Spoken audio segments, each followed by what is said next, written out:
Bonjour tout le monde, bienvenue sur cette chaîne Twitch. Je suis Hélène Ducrot, je suis autrice et réalisatrice de films pour la jeunesse et cette passion pour la créativité et la narration que demande justement ce genre jeunesse qui m'a fait créer ce book club.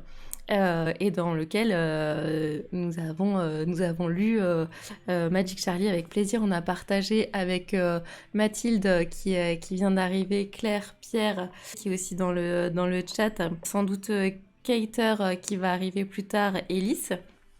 Et du coup, on a plein de questions, on a plein d'envies et surtout, merci beaucoup Audrey d'avoir accepté cette invitation à participer à cette soirée spéciale où on va parler écriture, littérature et dessin.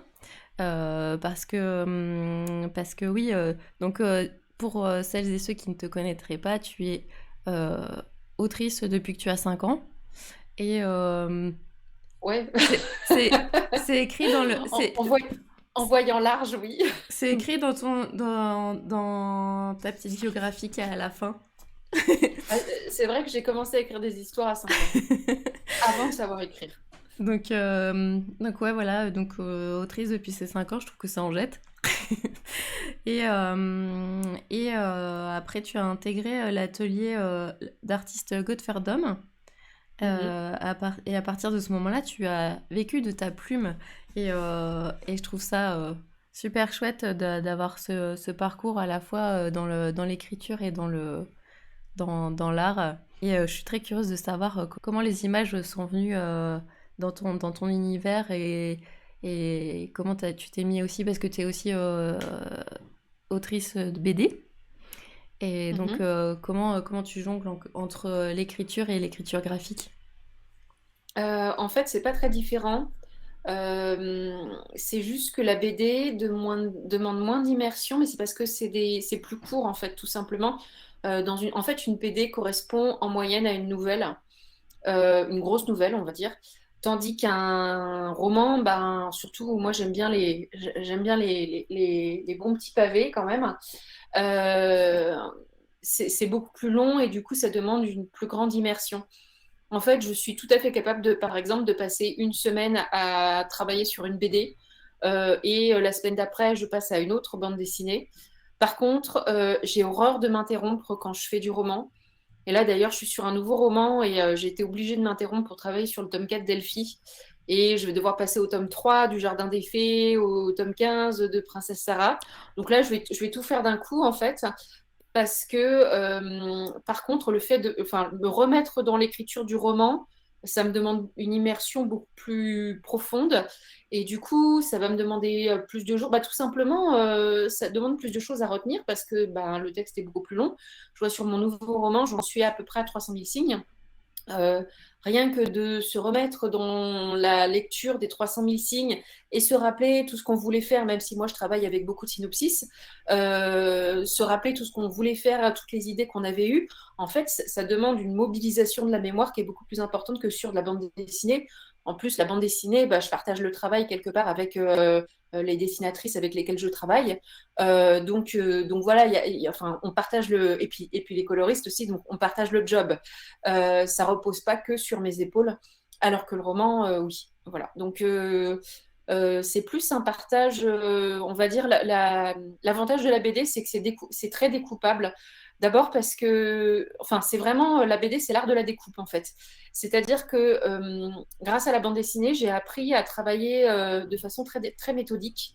Parce que le principe, c'est qu'en BD, vous ne pouvez pas revenir en arrière. En fait, d'abord, vous allez écrire un pitch. Ensuite, vous allez développer ça sur un synopsis de plusieurs pages. Après, vous allez commencer à écrire du scénario. Le dessinateur ou la dessinatrice va commencer à dessiner votre scénario. Vous allez avoir un peu d'avance sur lui, mais pas tant que ça. Et en fait, vous allez signer le projet à peu près sur 3 à 5 pages. Et une fois que ces pages sont signées auprès de l'éditeur, parce que en fait, Un roman, vous le finissez et après, vous l'envoyez à l'éditeur. En BD, ça ne se passe pas du tout comme ça. En BD, ça serait beaucoup trop de travail pour un dessinateur professionnel de passer un an à dessiner une BD. Donc, vous allez signer le projet très en amont, dès les 3 à 5 premières pages. Et donc, une fois que c'est signé, au boulot. Donc, vous écrivez. Alors, vous pouvez écrire tout le scénario d'un coup, mais c'est relativement rare, surtout si, généralement, quand vous avez un bon niveau, vous apprenez à vous appuyer aussi sur le dessin du dessinateur. Donc, s'il réussit certains personnages ou pas, etc. Enfin, le scénario va bouger, en fait, en fonction de comment vous sentez les forces ou les faiblesses de votre dessinateur. Est-ce qu'il dessine très bien les chevaux? Est-ce qu'il a des problèmes avec les mains ou avec les pieds? Par exemple, un truc rigolo, dans La quête de l'oiseau du temps, on ne voit jamais les pieds des personnages parce que Régis Loisel avait horreur de dessiner les pieds. Voilà, donc un truc, une anecdote rigolote. Et si vous, alors, personne ne le, a fait gaffe, mais si vous regardez, en fait, les personnages sont toujours dans l'herbe haute parce que Loisel supportait pas de dessiner les pieds, en fait. Donc voilà, donc c'est des choses qu'il faut connaître et ça va faire quand même, ça va travailler un petit peu sur la matière du scénario. Même si vous avez une base, vous allez quand même la modeler, ça doit rester plastique et ça doit évoluer un petit peu autour du talent de votre dessinateur. Enfin, c'est pas, vous n'êtes pas là pour lui donner des ordres. En fait, l'idée, c'est vraiment de faire une œuvre ensemble. Et faut regarder, c'est vraiment comme un couple, en fait, qui décide de faire un bébé. Il faut regarder ensemble dans la même direction. Si vous avez une idée artistique différente, chacun de votre côté, que vous écartelez l'œuvre comme ça, chacun de votre côté, ça va donner une œuvre ratée. Et en fait, de toute façon, moi, les BD qui ont marché, avec lesquels, que j'ai aimé, sur lesquels j'ai aimé travailler, ça a toujours été les bandes dessinées avec lesquelles, pour lesquelles le travail avec le dessinateur, la dessinatrice se sont vraiment bien passés et où j'ai eu une vraie entente, une vraie connexion. Voilà. Est-ce que justement tu travailles dans le même... parce que Godferdom, c'est un atelier d'artistes. Est-ce que tu travailles côte à côte avec les artistes où il y avait une question de Pierre qui était est-ce que tu travailles en résidence, par exemple? Alors non, parce que je suis maman. Et en fait, les résidences, c'est des trucs qui ont été inventés pour les gens qui n'ont pas d'enfants, je pense, hein. Je comprends même pas le principe, en fait. Enfin, moi, je peux pas me barrer 2 mois de loin de mon fils, c'est pas possible, en fait. Donc non, je travaille à Godferdom. C'est un atelier d'artiste qui est quand même qui est grand, qui fait 200 mètres carrés. Aujourd'hui, alors ça a été longtemps le siège du magazine L'Enfeust Mag. Et aujourd'hui, c'est aussi le siège de la maison d'édition Draco, chez laquelle je fais le grimoire d'Elphie et le jardin des fées. L'avantage, c'est que aussi bien du temps de l'Enfeusmac que du temps de Draco, en fait, c'est le magazine d'abord, puis la maison d'édition ensuite, qui payait la moitié du loyer. Donc, comme Aix-en-Provence, c'est une ville qui est très très chère, l'avantage, c'est que du coup, voilà, il y a une partie du loyer qui est épongée de cette façon-là. Christophe Arleston aime bien être entouré quand même de pas mal de créateurs. Il trouve que ça amène, comment dire, une certaine vibration artistique sur les lieux. Mais à côté de ça, moi, j'ai quand même mon bureau. Enfin, je ne supporterais pas de travailler à la table de quelqu'un d'autre. En général, les scénaristes préfèrent s'enfermer. C'est les dessinateurs qui supportent de travailler dans la grande pièce les uns à côté des autres, parce qu'eux, ils peuvent discuter pendant qu'ils travaillent, alors que les scénaristes ne peuvent pas faire ça. Mais de toute façon, moi, au bout d'un moment, j'aime bien aller travailler dans les cafés et les salons de thé. Oui, Donc, je prends de près sans mon ordinateur. Le scénario de bande dessinée, je le fais toujours directement sur ordi. Donc là, aujourd'hui, je suis allée travailler dans un café, dans un salon de thé, et j'ai pris mon ordinateur parce que je travaillais sur le tome 4 d'Elphie. Mais quand je travaille sur du roman, là, je travaille sur papier, et voilà, je vais m'isoler. Et le principe du salon de thé ou du café, c'est que je suis injoignable. Donc, je fais en sorte que personne ne puisse me joindre. Alors que quand je suis à l'atelier, les gens m'appellent au téléphone, les gens m'envoient des mails, je ne peux pas m'empêcher d'y répondre. Donc, voilà. ouais, c'est le Voilà, voilà. super café dont tu partages des images sur les réseaux sociaux parce que tu es très active sur les réseaux sociaux et sur ta newsletter aussi. Est-ce que tu veux qu'on parle de ton... Est-ce que tu continues ton Utip et les masterclass que tu Oui, faisais oui, alors les masterclass, j'ai un peu levé le pied parce que c'est un boulot de taré en fait. Et j'ai remarqué que souvent les gens les regardaient. Et il contribuait pas toujours, enfin, il contribuait même très rarement au projet Utip. Donc, comme c'était pas l'idée, j'avoue que j'ai un peu levé le pied. Je vais peut-être en refaire sur Twitch. J'étais super fatiguée aussi. Non, je continue les newsletters qui ont pour objectif généralement de faire découvrir des petites curiosités littéraires, de donner aussi mon actualité littéraire et de faire des projets autour de mes bouquins. Donc, il y a eu une chasse au trésor du grimoire d'Alfie. Il y a eu un escape game Jardin des Fées. Là, j'ai fini de travailler sur la version escape game papier, donc celle qui est disponible, qui va être disponible pour tous ceux qui veulent, pour le Jardin des Fées. J'avoue que ça m'a pris beaucoup de temps.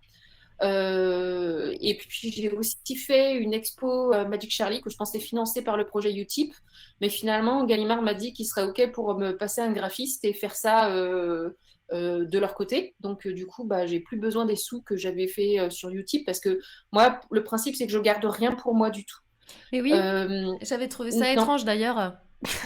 oui, bah comme je gagne assez bien ma vie avec les livres, du coup, je garde rien pour moi. Même ça me coûte de l'argent parce que j'envoie des colis. Enfin voilà.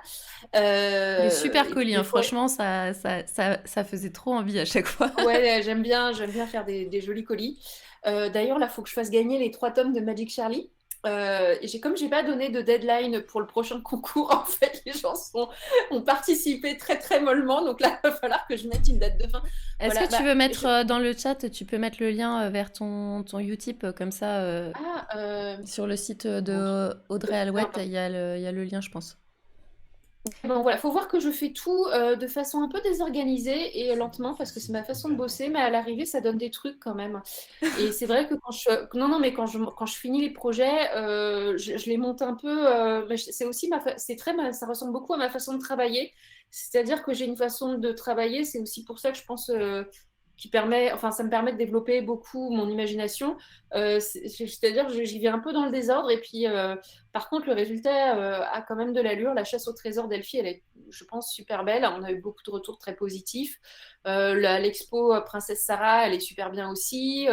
Donc, dans la newsletter, voilà, j'envoie les liens pour que les gens puissent y accéder gratuitement. Comment dire, l'escape game du Jardin des Fées, il va être vraiment super beau. Je suis hyper fière du résultat.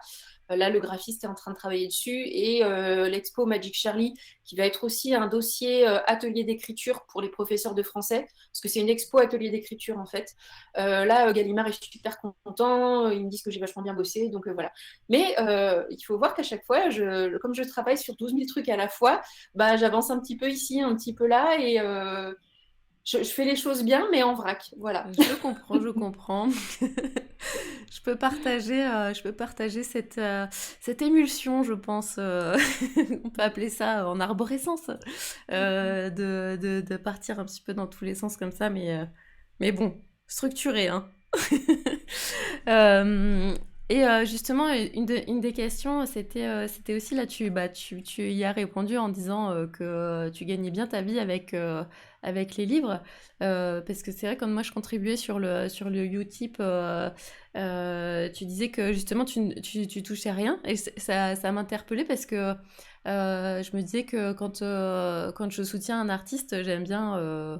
Ouais, enfin voilà, c'est pour soutenir une artiste. Ça atterrit quand même dans la poche. Ça atterrit quand même dans la poche d'autres personnes. Pour l'instant, il y a eu 2 cagnottes de finalisés. La première, ça a été pour payer l'escape game du Jardin des Fées.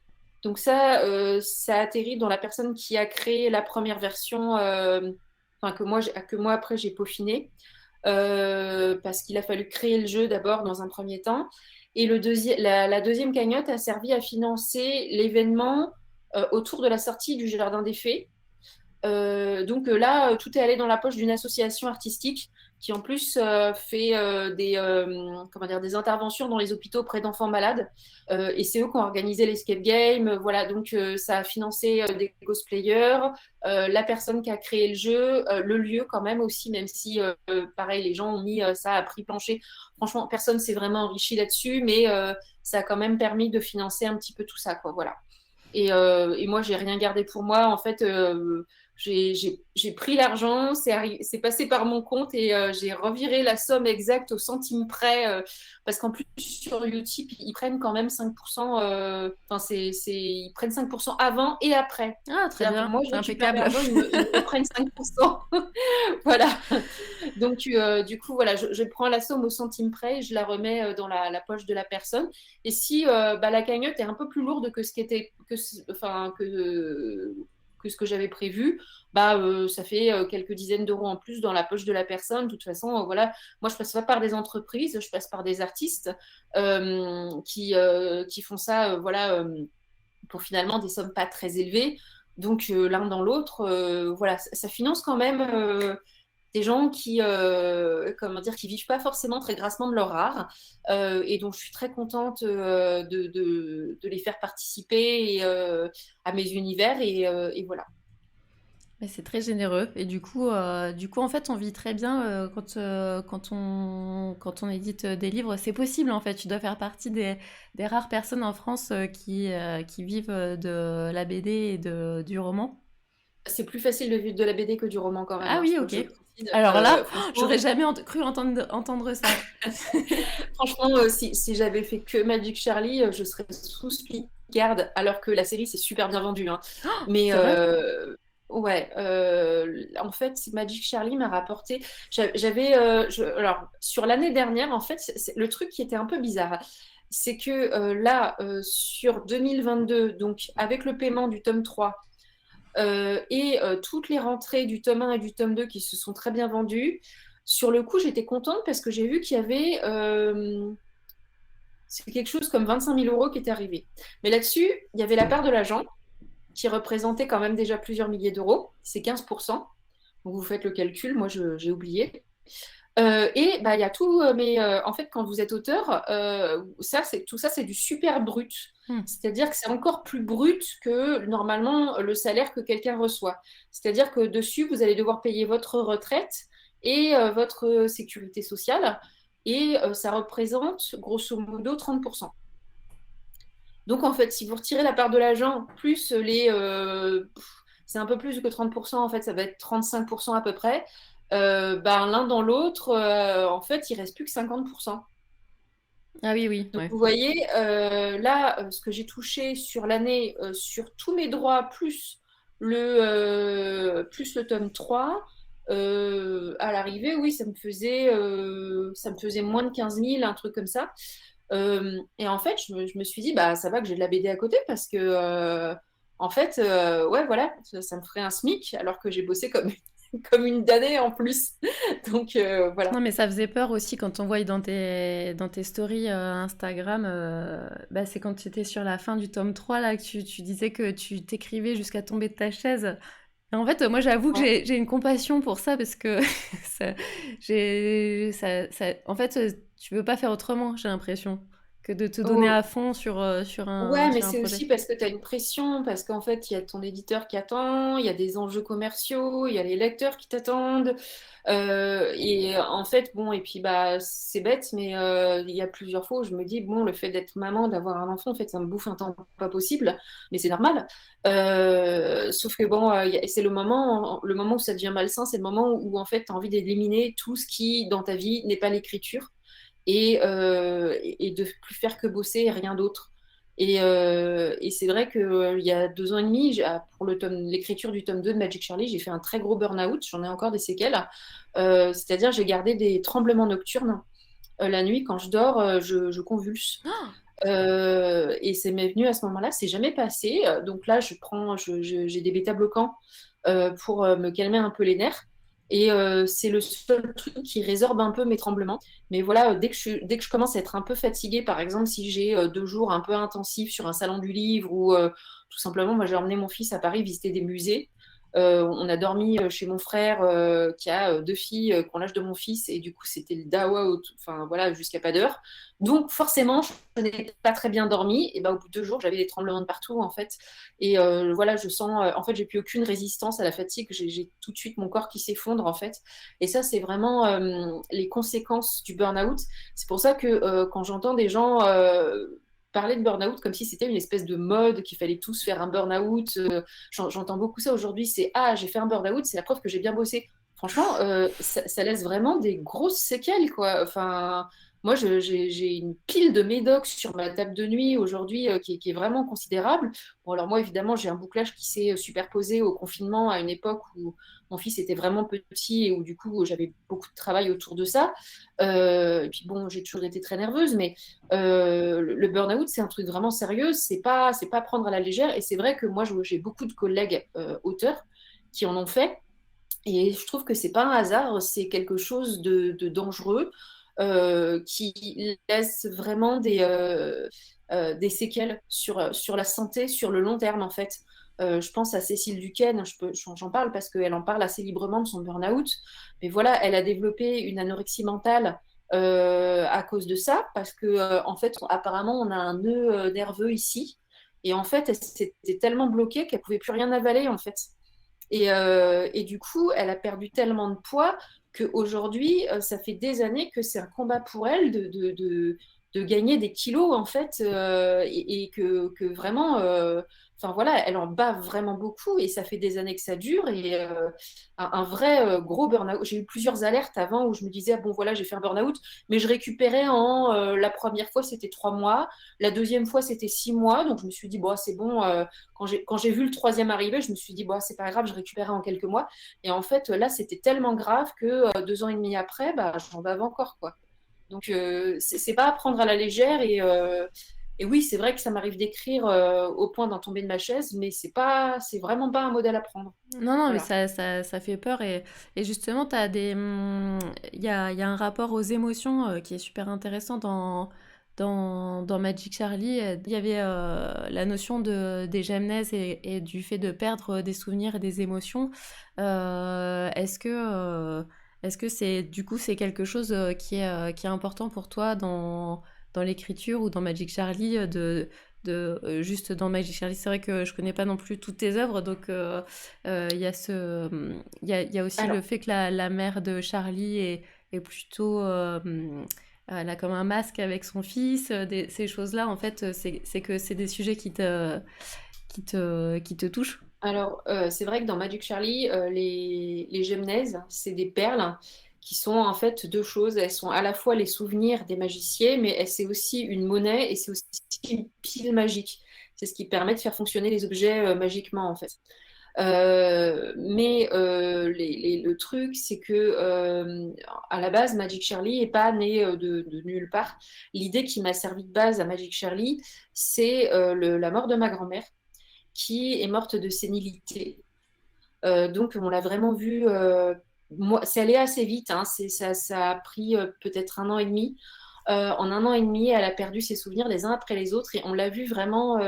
On a vu son esprit se désagréger petit bout par petit bout. Donc, il y avait cette idée d'émiettement, en fait. Dans le même temps, enfin, juste après, moi, mon auteur favori, c'est Terry Pratchett.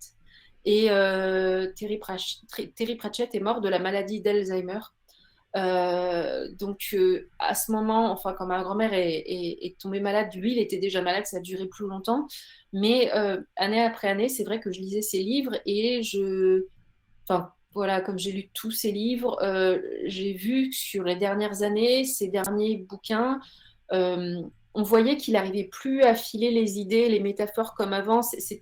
Ça restait, même ces derniers bouquins sont quand même très bons, mais il n'y avait plus cette idée qui rebondissait et 100 pages plus loin qui revenait. Enfin voilà, il n'y avait plus cette espèce de mécanique très très complexe et ciselée qu'il avait, voilà, qui ont, comment dire, qui ont fait rêver des millions de lecteurs, surtout dans son milieu de carrière. Parce que c'est vrai qu'au début, c'était très foutraque lui aussi. Et puis après, c'était vraiment devenu, en milieu de carrière, c'était devenu des livres très, comment dire, complexes, riches, mais ordonnés. Voilà, ce que c'était pas au début. Au début, c'était riche, complexe et pas ordonné. Et après, c'est devenu ordonné. Et donc, en tout cas, voilà, sur les derniers bouquins qu'il a écrits dans sa vie, on a vu aussi cet émiettement. Et quand il est mort, c'est le seul auteur dont j'ai pleuré la mort. Je suis pas quelqu'un de très fan en fait. Dans en tant qu'individu. J'ai jamais été spécialement fan. Enfin, je me rappelle très bien que quand j'étais adolescente, il y avait les copines qui se pâmaient devant Leonardo DiCaprio. Et moi, ça me laissait mais complètement de marbre. Et elles étaient là, oui, avec qui tu voudrais sortir? Et moi, j'en avais tellement rien à cirer, quoi, parce que en fait, c'était pas des vrais gens. Enfin, je veux dire, je me disais, mais c'est des gens, on les connaît pas en vrai. Donc, si ça se trouve, je peux pas fantasmer sur quelqu'un que je ne connais pas, en fait. Et donc, voilà, ça a été comme ça tout le temps. Donc, je suis pas du genre à fantasmer sur des gens que je connais pas. Mais dans le cas de Terry Pratchett, je dois avouer que mon fantasme numéro un, qui du coup ne se réalisera jamais, c'était d'écrire des bouquins qui soient traduits en Angleterre et qu'un jour je sois invitée sur un festival ou un salon du livre en Angleterre et que Terry Pratchett vienne me taper sur l'épaule et me dise Hey, j'ai lu ton bouquin, j'ai bien rigolé. Et ça, Oh. c'était mon fantasme absolu. Et quand, je sais pas, quand il est mort, bon déjà j'ai vraiment pleuré sa mort parce que moi je le voyais pas si proche de la tombe en fait. Et de me dire que j'aurais plus jamais un seul livre à lire de lui, enfin voilà, ça m'a anéanti. Et, euh, et en plus, c'était aussi la mort de mon fantasme, voilà. Donc, Bon bah alors nous on est fans de ton art, on est fans de Magic Charlie, alors alors bon voilà, tu es notre Leonardo DiCaprio. Et du coup c'est une bonne transition pour passer au dessiner c'est gagné. Qu'est-ce que vous en pensez? On va faire du fan art. Alors est-ce que Claire tu es prête pour un dessiner c'est gagné? Ouais, je suis prête. Alors, Alors, comment on fait? Est-ce que tu veux que je tire une carte au sort dans toutes les cartes que j'ai préparées? alors, alors déjà je alors, vais montrer. comment on joue d'abord? Hein. C'est moi enfin c'est moi qui travaille ou c'est les gens, c'est c'est quoi on dit comment on dit tout Alors, spectateur? les spectateurs, spectatrices, les viewers. Ou je leur laisse un temps d'avance et puis après tu me dis top parce que je pense que je vais avoir un petit avantage quand même. Mais on sait pas, moi je pense qu'en fait, Claire, je pense qu'il faudrait que tu dessines au fur et à mesure pour que ce soit, qu'il y ait tout le monde qui soit sur le même pied d'égalité. En plus Ok, là, moi je sais pas, ça marche. c'est assez petit, Je suis rassurée parce que je pensais que c'était moi qui allais dessiner au début Ah, mais donc tu veux, mais Non, mais ça, tout est c'était une possible. question par contre que je voulais te poser, Audrey, c'est savoir si toi-même tu dessinais ou pas du tout. alors en fait je dessinais quand j'étais enfant et adolescente, j'avais même un assez bon niveau. Et en fait, j'ai perdu, quand j'ai été étudiante, j'arrivais plus à tout faire en même temps. Et je me suis dit, bon, bah, ça va être l'écriture, en fait. Du coup, j'ai complètement arrêté de dessiner. Et quand j'ai basculé dans la BD, je pensais plus ou moins m'y remettre à la fin de mes études. Mais en fait, c'est un piège parce que pendant les études, on a plus de temps, on n'en a pas moins. C'est-à-dire qu'après, c'est pire, quoi. Et, C'est euh, ça. et à partir du moment où j'ai plus été étudiante, en fait, j'ai basculé dans la BD et les gens dessinaient tellement mieux que moi que ça m'a filé des complexes. Et j'ai plus jamais retouché un crayon. Et aujourd'hui, je ne sais plus dessiner du tout. Voilà. Ah, mais donc en fait, peut-être qu'on aurait dû te faire dessiner. Bon, on prévoit ça Bah, ce sera peut-être pour pour le une prochain. prochaine, ouais. Ah, vas-y, Claire, montre-nous les cartes. On va voir qui va trouver en Là, premier. Alors, vas-y, première carte. qui c'est qui répond?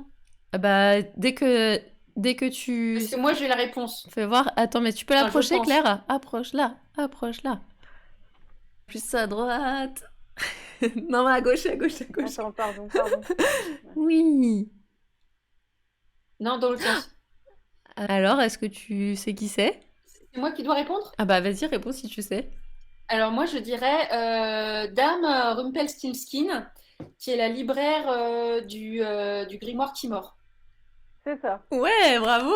Voilà. Et je la reconnais à cause des livres et du kilt, parce C'est que ça. c'est une libraire géante que je voulais super puissante. En fait, elle m'a été inspirée par Brienne de Torse. Ah oui, Euh, ok. voilà, parce que j'avais envie de développer comment dire, des personnages de femmes puissantes et spectaculaires. Et c'est pour ça en particulier que j'aime bien les vieilles geeks. Il y en a pas mal dans Magic Charlie. Parce Oui. elles sont très très fortes. Et voilà, c'est comme ça. Donc c'est la libraire qui sait se faire obéir des livres, qui leur donne des ordres et ils se rangent tous. par ordre alphabétique sur l'étagère. Voilà. Ça, c'est les papillotes pour exaucer les vœux. J'ai oublié comment je les appelais. C'est les sortilèges de hasard. C'est-à-dire, c'est les papillotes. En fait, c'est comme alors ça m'a été inspiré par les crackers de Noël et du Nouvel An. Le principe, c'est que quand on est à table, donc ils aiment bien faire ça, surtout en Angleterre. Moi, je trouve ça cool de faire ça en France aussi. En fait, le principe, c'est que normalement, on fait ça à plusieurs. On donne Voilà, en fait, on fait ça comme ça. Ah bon? On met les mains devant et en fait, le voisin, enfin, on a un crackers dans chaque main et le voisin doit tirer et on tire comme ça, en fait. Et ça fait voler toutes les surprises à l'intérieur dans la pièce. Et dedans, il y a des blagues, il y a une couronne pour se prendre pour la reine d'Angleterre. C'est véridique. Et il y a des petits cadeaux. Et là, je me suis dit, ce qui serait super, c'est qu'il y a un sortilège dedans. Mais le principe, c'est que ça doit être une surprise. Parce que c'est comme dans les crackers. Et donc, on ne sait pas exactement quel sortilège ça va être. Donc, je me suis dit, ça va être des sortilèges de hasard. C'est-à-dire que ça va exaucer un hasard qui peut être n'importe quoi. Mais voilà, ça va être surprise. Génial. Et qui va rester, il y en a un qui va rester.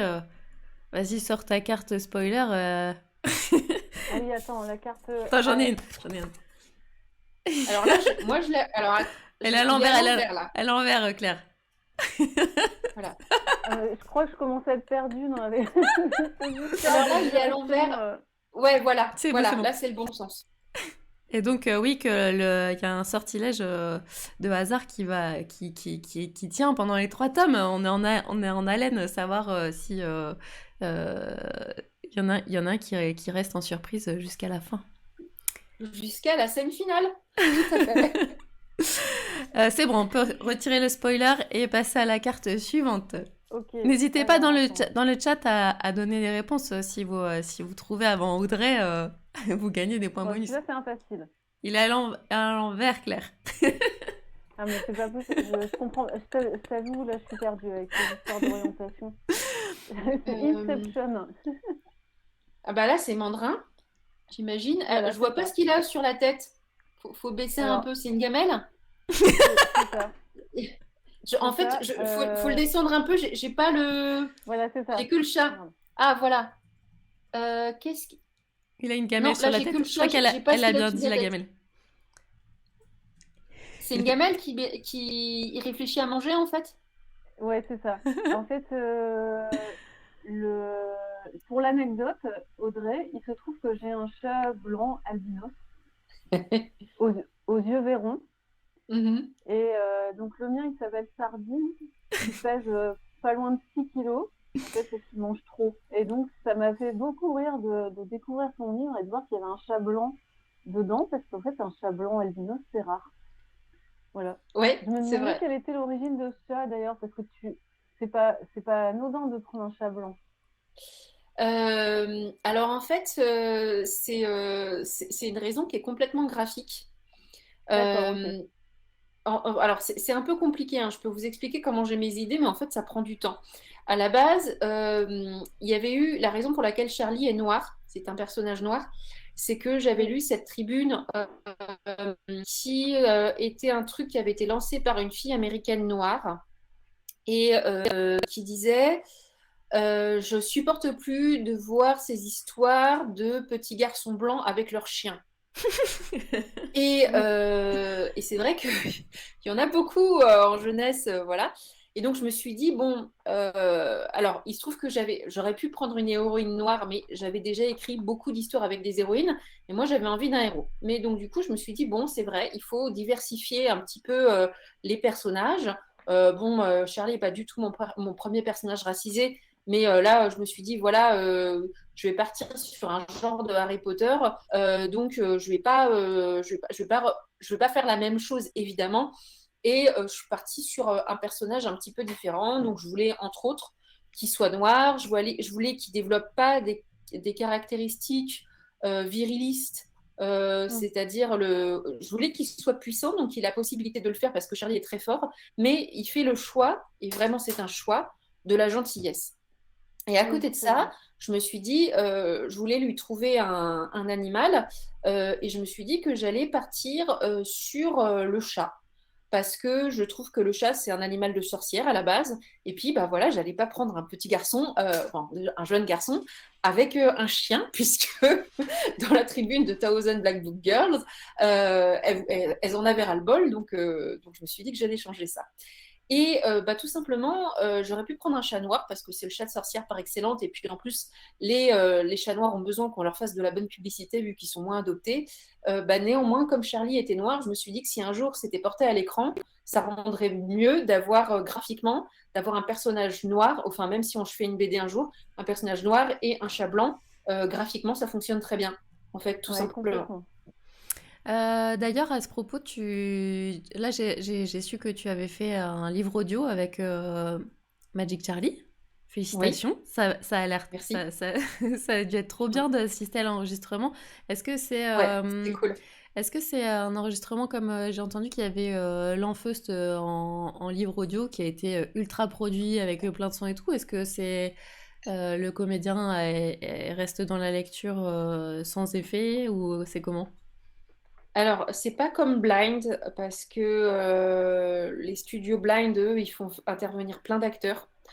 Et il y a aussi, enfin, c'est plus compliqué. Sur Blind, c'est plus, on va dire, c'est pas la même ambiance. Sur Blind, ils font vraiment de l'illustration sonore. Là, ça reste un livre audio. C'est pas vraiment un podcast. Donc en fait, c'est Guillaume Marquet, l'acteur Guillaume Marquet, qui est un très très bon acteur, qui a fait toutes les voix, tout le livre. Mais par contre, il s'est quand même vachement cassé la tête parce que moi j'étais là et il a pris un ton de voix différent pour chaque personnage. Et on reconnaît en fait les personnages, enfin, il transforme pas sa voix, il transforme le ton. Et en fait, il fait parler chaque personnage différemment.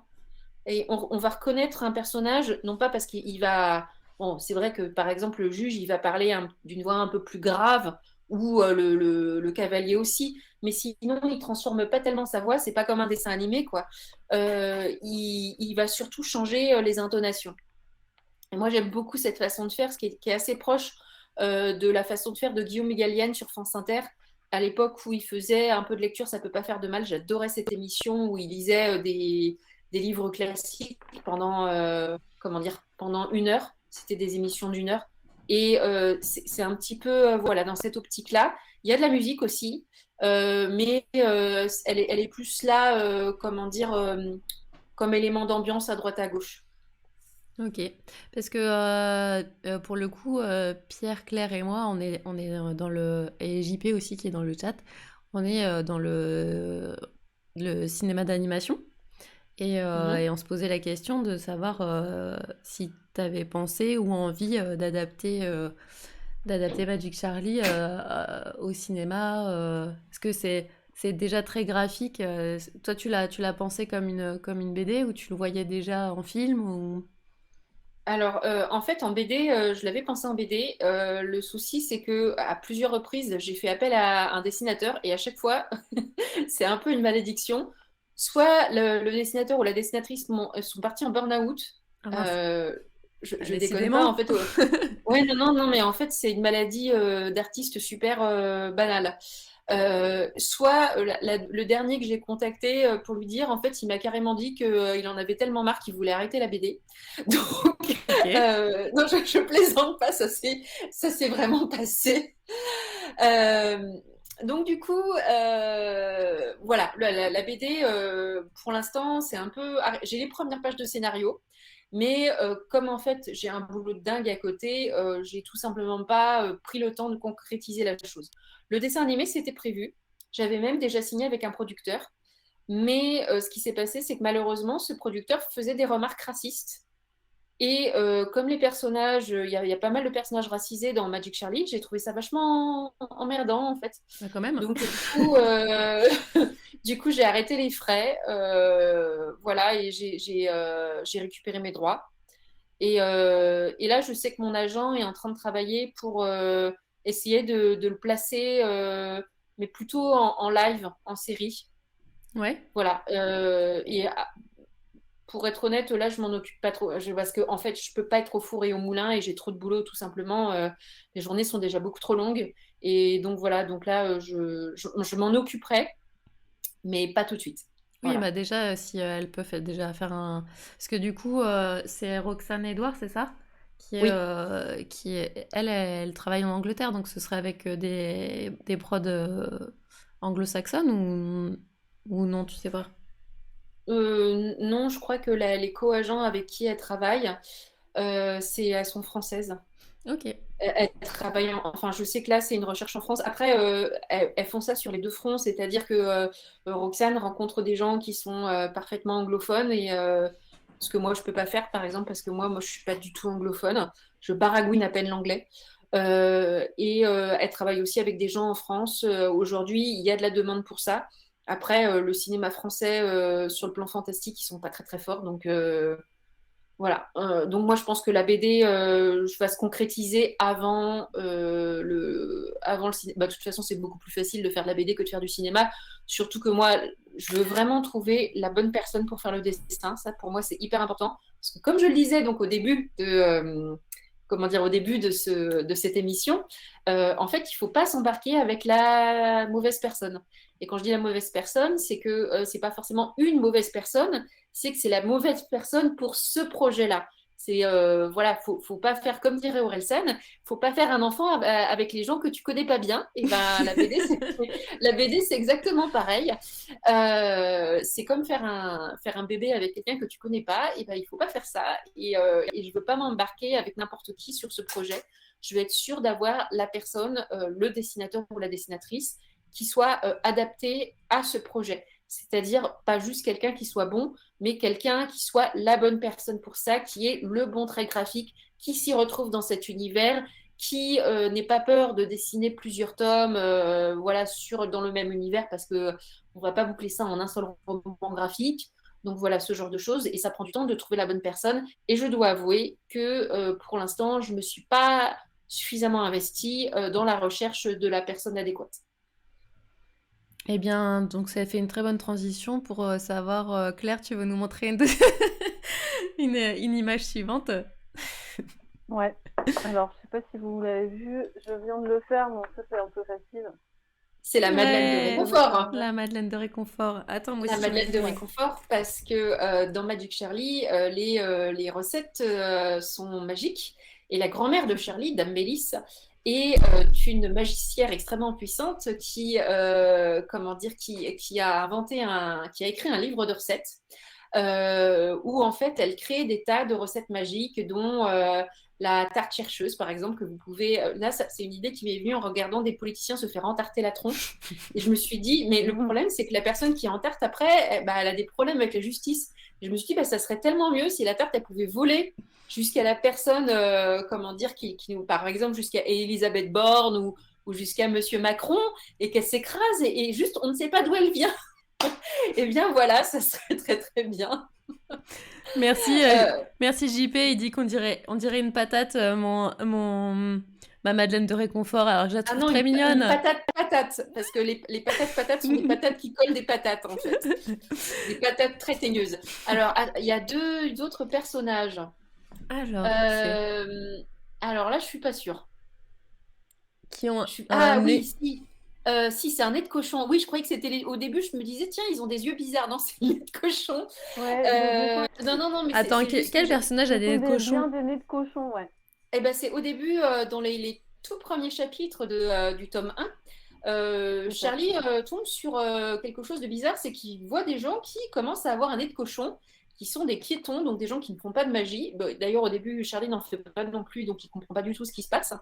Et en fait, il va découvrir qu'il y a un attrape-piéton, c'est-à-dire comment dire, une espèce de machine magique comment dire, qui transforme enfin, quand les gens, oui, je crois que ça distribue des navettes provençales, oui, parce qu'au début, ça se passe à Aix-en-Provence, donc voilà, il y a tout est autour de la Provence. Moi, j'adore les navettes provençales. Et il y a un chariot Attends, qui c'est quoi une distribue navette provençale? Ah, c'était et comme les des petites biscuits, baguettes. C'est la pâtisserie. comment? C'est un Pâtisserie à la petit fleur biscuit. d'oranger, c'est ça? Oui, c'est ça. Et ça a une forme Mm. de navette, en fait, de navette de fuseau, quoi. Et donc, ça a cette forme-là, c'est délicieux.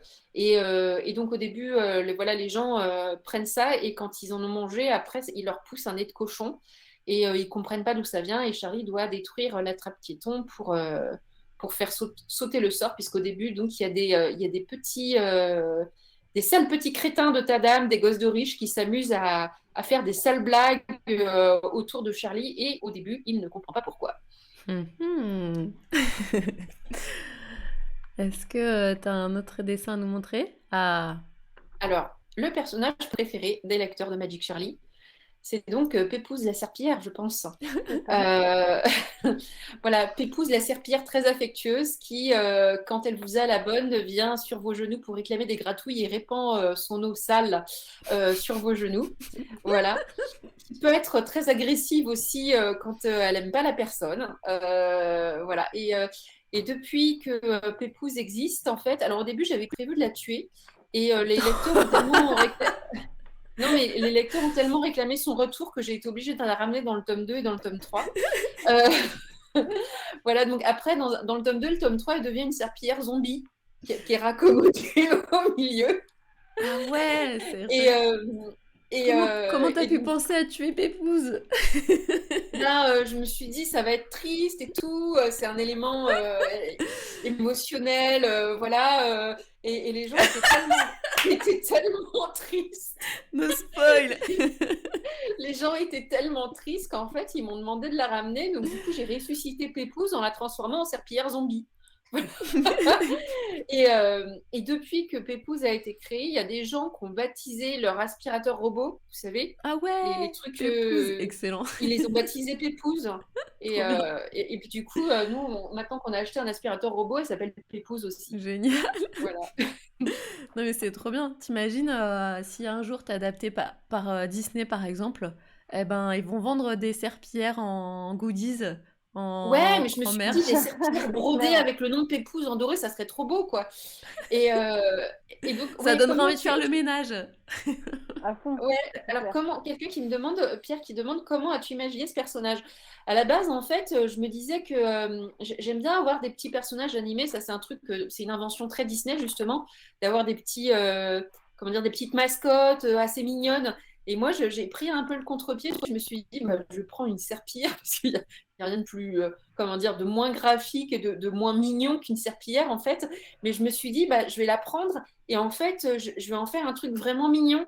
Et est-ce que vous vous rappelez les cartoons des années 50, je dirais, 50-60? Ces très vieux cartoons qui passaient. Alors, quand moi j'étais petite, j'adorais regarder ces cartoons. C'était le seul moment où Canal Plus passait en décrypté. Et le dimanche soir, il y avait sa cartoon. Quand j'avais Oui, pas oui. suffisamment bien appris mon solfège, j'étais punie, j'avais pas le droit de regarder. Oh. Et en fait, dans les vieux cartoons, il y avait en fait, ils étaient super bons pour animer des objets, par exemple des tuyaux d'arrosage, enfin bon, voilà, ce genre de trucs. Et en fait, j'avoue que j'ai un peu pensé à ces très vieux cartoons quand j'ai créé Pépouze, parce que pour moi, c'est vraiment un personnage de dessin animé.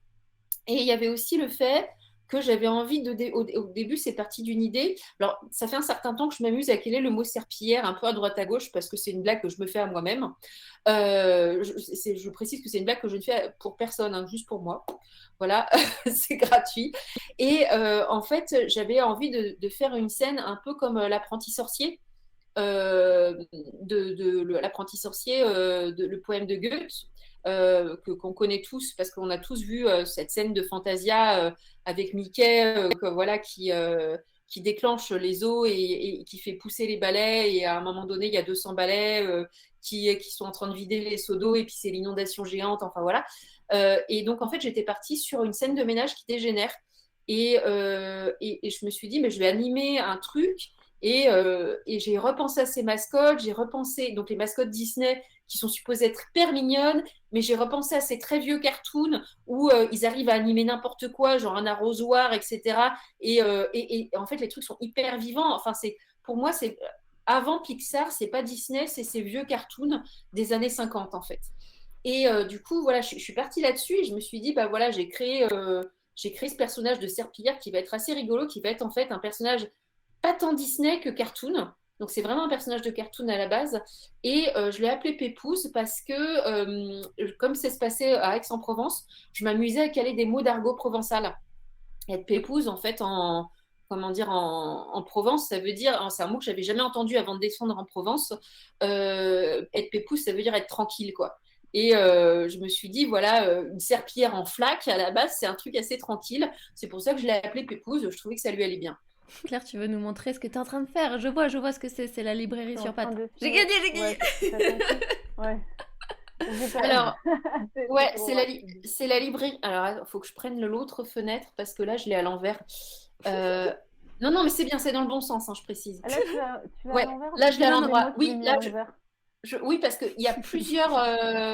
Alors, ça pourrait être Lisba de Dame Caras, du tome 3. Mais spoiler Mais, alerte, spoiler alerte! ouais, Ouais, là, pas par contre, vraiment. c'est spoil, ouais. Pas Attends. vraiment. Parce qu'elle a pas lu, C'est où Claire. l'alerte? Mais comme il y a le livre en enseigne, qui normalement est supposé être dans une cage, ça doit être en effet la librairie du Grimoire qui mord. C'est vrai, c'est ça, t'as raison. Hop, Eh ben, salut Lys. Et ok, cool, la Snail. hop, Du coup, voilà, bon, il n'est pas fini celui-là. tu Et as un ou ensuite, une fan bon, celui-là, il avec est la un peu Snail. facile. Alors, Ah bah ça, c'est le cavalier. la mort. Voilà. Alors, le cavalier, c'est le personnage de la mort, en effet, c'est l'allégorie de la mort. Et donc, il est inspiré par deux choses. Il s'appelle le cavalier parce que mince, j'ai plus la référence biblique. Dans la Bible, je sais plus quel livre, les quatre cavaliers de l'Apocalypse, dedans, il y a la mort. Voilà. Donc, c'est pour ça que je l'appelle le cavalier. Et à côté de ça, il a tous les attributs de l'Ankou, qui est le personnage, comment dire, le psychopompe, celui qui fait passer de la vie à la mort. Et donc, en fait, c'est pas. Donc, tant qu'il ne vous a pas fauché en tant que magicien, vous n'êtes pas mort. Et donc, ça en fait un outil de pouvoir terrible pour les gens qui ont le pouvoir dans le monde de Magic Charlie. Alors, faut savoir un truc, c'est que comment dire, le cavalier, normalement, aurait dû avoir une faux inversée. Mais en fait, quand Stan Manoukian l'a dessiné, parce que normalement, l'encou a une faux inversée, parce qu'en fait, il chasse les vies devant lui. Et il les ramène pas vers lui, il les chasse en fait. Normalement, l'encou a une vie. Mais voilà, quand Stan Manoukian l'a dessiné, il lui a fait la faux à l'endroit. Du coup, j'ai changé le texte pour que ça corresponde, pour pas l'obliger à le redessiner, parce que c'est vrai que du coup, la faux soulignait vraiment le dessin. Donc voilà, pour pas changer le dessin et pas faire retravailler le dessinateur, j'ai changé le texte. Mais normalement, il avait la faux inversée comme le personnage de l'encou qui est la mort bretonne. Ok, parce que toi, tu es bretonne à la base. Oui, en grande partie. Ok. Je suis un petit peu mélangée, mais je suis suffisamment. Moi, je suis le rêve de Marine Le Pen, c'est-à-dire que moi, je suis normande, en fait, Merveilleux. jusqu'à la 12e génération. Donc, non, non, mais je précise, c'est intéressant. En fait, je suis tellement normande que j'ai une tare de consanguinité et ma hanche n'est pas fermée. Donc, je vais avoir plus tard, en fait, à partir de 50 ans, normalement, à peu près, je vais avoir une prothèse de hanche. Voilà, donc je suis le fantasme de Marine Le Pen. C'est que des Français consanguins qui sont obligés d'avoir des prothèses à droite à gauche et qui coûtent une fortune à la Sécu parce qu'ils sont mal foutus à cause de la consanguinité. Voilà. C'est ce qu'on pourra dire à la prochaine fois qu'on a des candidats RN en face. Et t'as une terre de consanguinité? Non, bah qu'est-ce que tu fous dans mon pays? Je suis plus française que toi. Et si le mec répond oui, j'ai une tare de consanguinité, je pense que là, ça va devenir encore plus drôle. Ah la vache. Ça va loin. Il y a, ça m'a coupé la chic qu'on parle de Marine Le Pen. Ouais. Oui, bah oui, en Il y même a temps, quelqu'un oui, qui a dit il y a c'est de une quoi, première hein. de parler d'Orelsan. Il y a quelqu'un qui a dit c'est une première de parler d'Orelsan ici. Je pense que c'est encore plus une première Là, de parler de Marine Le Pen. c'est ça. C'est clair. Ouais, c'est encore pire là. Alors, Bientôt, attends, on va j'en ai mettre les points d'autres. Godwin. Attends, On je peut vais faire enchaîner un avec truc ton jeu. Oui. facile. Oh. Ouais, Ah avec oui. une facile. Un balai qui a bien Alors, servi. c'est les balais dans les balais volants. Dans Magic Charlie, les balais volants, en fait, le principe, c'est que quand on les fait voler, ils poussent. Parce que la magie fait pousser les plantes, donc la magie fait pousser le balai. Et donc, en fait, vous êtes obligé comment dire, de le désherber, comment dire, de virer un petit peu toutes les petites branches dessus au fur et à mesure qu'il vole, parce que sinon il se transforme en buisson et vous vous écrasez. Ça, c'est une métaphore de la création. Parce que, en fait, quand on écrit un roman, on est tenté d'avoir plein d'idées, plein d'idées qui se raccrochent, qui se raccrochent. Mais si on commence à perdre le fil, si en fait on se laisse engloutir dans un buisson, et ben on s'écrase comme le balai. Voilà. Donc le principe, c'est qu'il faut défricher en permanence le balai ou le roman. Il ne faut pas laisser toutes les idées buissonner, parce que sinon votre balai ressemble plus à un balai, votre roman ressemble plus à un roman, et vous vous plantez lamentablement. On est encore Voilà. dans la pensée en arborescence, hein. Du coup, c'est vrai que j'avais pas pensé à ce rapprochement avec avec l'écriture. Ben voilà. Parce Bah, que ouais, pourtant, le jardin. dans une de tes masterclass, tu disais que tu étais architecte et pas jardinière, mais en fait, tu es jardinière. Ouais, alors en fait, le truc, c'est que je crois pas trop à cette ségrégation entre Non, je te architecte et charrie. jardinier. C'est que pour moi, on fait un peu les deux, en fait.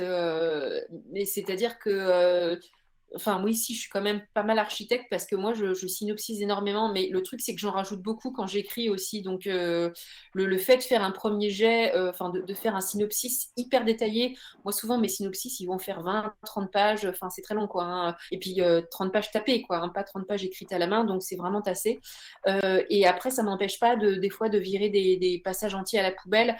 Quand j'ai débuté en BD, je travaillais avec Christophe Arleston beaucoup, bah, encore aujourd'hui avec Elfie, mais au début, en fait, je le voyais faire. Donc lui, il avait eu beaucoup de succès avec L'Enfeuse de Troie, Troll de Troie, etc. Et souvent, ce que je le voyais faire quand on travaillait ensemble, c'est on faisait ensemble un synopsis, et assez vite, au bout des 5, 10 premières pages, il jetait tout le synopsis à la poubelle. Et il recommençait complètement. Et je lui dis, à chaque fois, ça me rendait cinglé parce qu'en fait, on avait bossé comme des tarés sur ce synopsis. Et je lui disais, mais pourquoi tu nous fais faire un synopsis si en fait tu le jettes à la poubelle parce qu'il y avait plein de bonnes idées. Et à chaque fois, il me disait, oui, mais en fait, je fais ce synopsis pour pouvoir le jeter à la poubelle. Et j'ai mis des années à comprendre ce qu'il voulait dire. Et en fait, maintenant, je comprends, c'est qu'il faut avoir les premières idées que tu vas mettre dans ton synopsis afin d'avoir les meilleures idées que tu vas pouvoir construire par-dessus ensuite et qui vont te permettre de refaire de meilleures fondations. Voilà. Ok, c'est comme le premier jet en roman qui te permet de découvrir un peu les thèmes profonds que que tu veux exprimer. Ouais, alors moi, mon premier jet, il est quasi nickel en fait, sauf à un moment donné quand je m'arrête parce que par exemple, je me rends compte que c'est trop fouillis. Et là, dans ce cas-là, je me rends compte que je pars dans une mauvaise direction. Donc, je prends là, je m'arrête, généralement à la moitié ou aux 2 tiers du bouquin. Je prends le temps de dégraisser vraiment. Je réaligne un petit peu les chakras du bouquin et après, je le finis. Tu le débuissonnes. Ouais, exactement. Bah, c'est vraiment comme le ballet. Alors, il y avait une question de Philippe sur la difficulté du rapport entre Charlie et la mère de Charlie. Elle l'appelle par son prénom ou les difficultés à lui faire un câlin. Est-ce qu'il y a une raison particulière à ça? Oui, je voulais montrer que une famille pouvait être fonctionnelle, même si il y a des gens qui ont du mal à communiquer. Bah, ça correspondait aussi en fait à une époque où moi j'avais des difficultés en tant que mère, en fait, parce que j'ai fait une très très grosse dépression postpartum. J'avais du mal à montrer mon affection à mon fils, mais ça voulait pas dire que je l'aimais pas en fait. Et voilà, je me disais, bah, je vais avoir une mère qui a des difficultés de communication avec son fils, mais en fait, c'est pas pour ça qu'elle l'aime pas. Et l'affection est quand même là. Et c'était aussi une façon de vraiment distinguer les deux personnages, Charlie et sa mère. Parce que Charlie, lui, par contre, il va être beaucoup plus dans l'émotion, dans l'affect, dans l'écoute des sentiments et des émotions des autres. Voilà, et c'était une façon de bien les démarquer tous les deux. Très chouette, très très chouette. J'ai pas compris, JP, le rapport. Ah oui, c'était par rapport au synopsis d'avant. Ah, Ouais. JP, il a l'habitude de faire. C'est le, il m'a écrit beaucoup de scénarios de films. Donc, on sait que il jette 14 versions de scénarios avant qu'il y Ben en ait un ouais, qui est. c'est exactement ça. C'est en fait poser les mauvaises idées. En vrai, quand on les pose, on pense déjà qu'elles sont bonnes. On en a déjà éliminé beaucoup. Et après, ça permet quand même d'aller plus vite à la bonne idée. Comme Ouais. en dessin. Ouais, bah oui, j'imagine. Est-ce que tu as encore des cartes, Claire? Mais oui, yes. Alors, euh, Qu'est-ce que c'est? alors Une attends, citrole, je vais changer de fenêtre. une potion, Comme ça, je l'aurai à l'endroit. un Alors, j'ai parchemin. l'impression qu'il y a un parchemin qui est peut-être un journal. Alors, en haut, je suis pas sûre. C'est la recette. C'est pas évident. Ouais, c'est le parchemin avec la fiole et la graine de citron. Ah, d'accord. Oui. Oui, en effet, c'est pas évident. C'est vrai que la graine de citron est supposée être rayée. En fait, alors ça, c'est vraiment une Ah, inspiration peut-être Cendrillon. j'imaginais rayé dans l'autre sens, hein, parce que tu vois, j'avais vu Non, des non, trucs mais c'est-à-dire orange. qu'en fait, à la base, la graine, en fait, je l'imaginais comme une graine de potimarron. Et en fait, les graines de potimarron, c'est les addicts aux plantes. Les graines de potimarron n'ont pas exactement cette forme-là, en fait. Donc, Ouais, elles sont plus oblongues, t'as raison. voilà. Comme ça. Comme ça. Euh, donc là, c'est vraiment une idée qui vient de Cendrillon. Ouais, plutôt comme ça. Donc, dans Magic Charlie, les véhicules sont des espèces de carrosses citrouilles. Et au début, Charlie en fait pousser une pour qu'il puisse se rendre dans la ville des magiciens. Donc, il a la graine, il a le moyen de la faire pousser rapidement, il a la fiole d'engrais.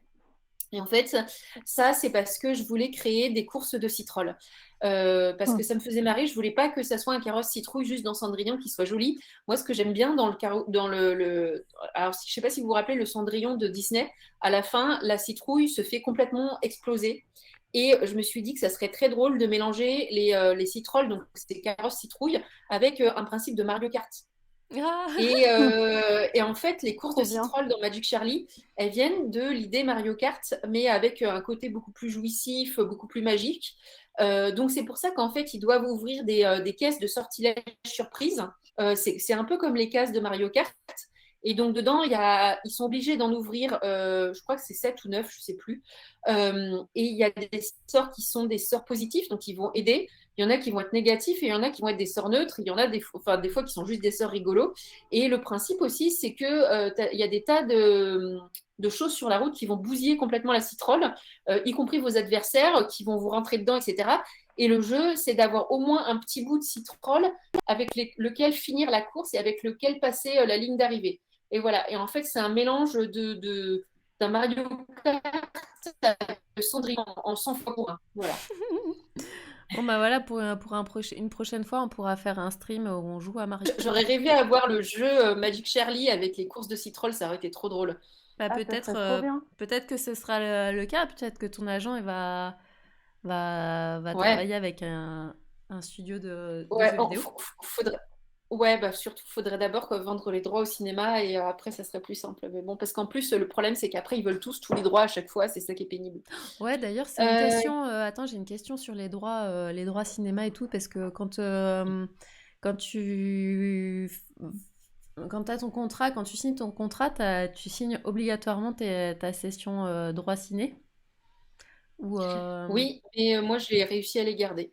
oui, c'est ça. C'est que du coup, toi, t'étais déjà connu quand t'as signé Magic Charlie. Non, c'est pas que ça, c'est qu'en fait, j'ai monté les deux projets en parallèle, le projet cinéma, enfin le projet dessin animé et le projet roman.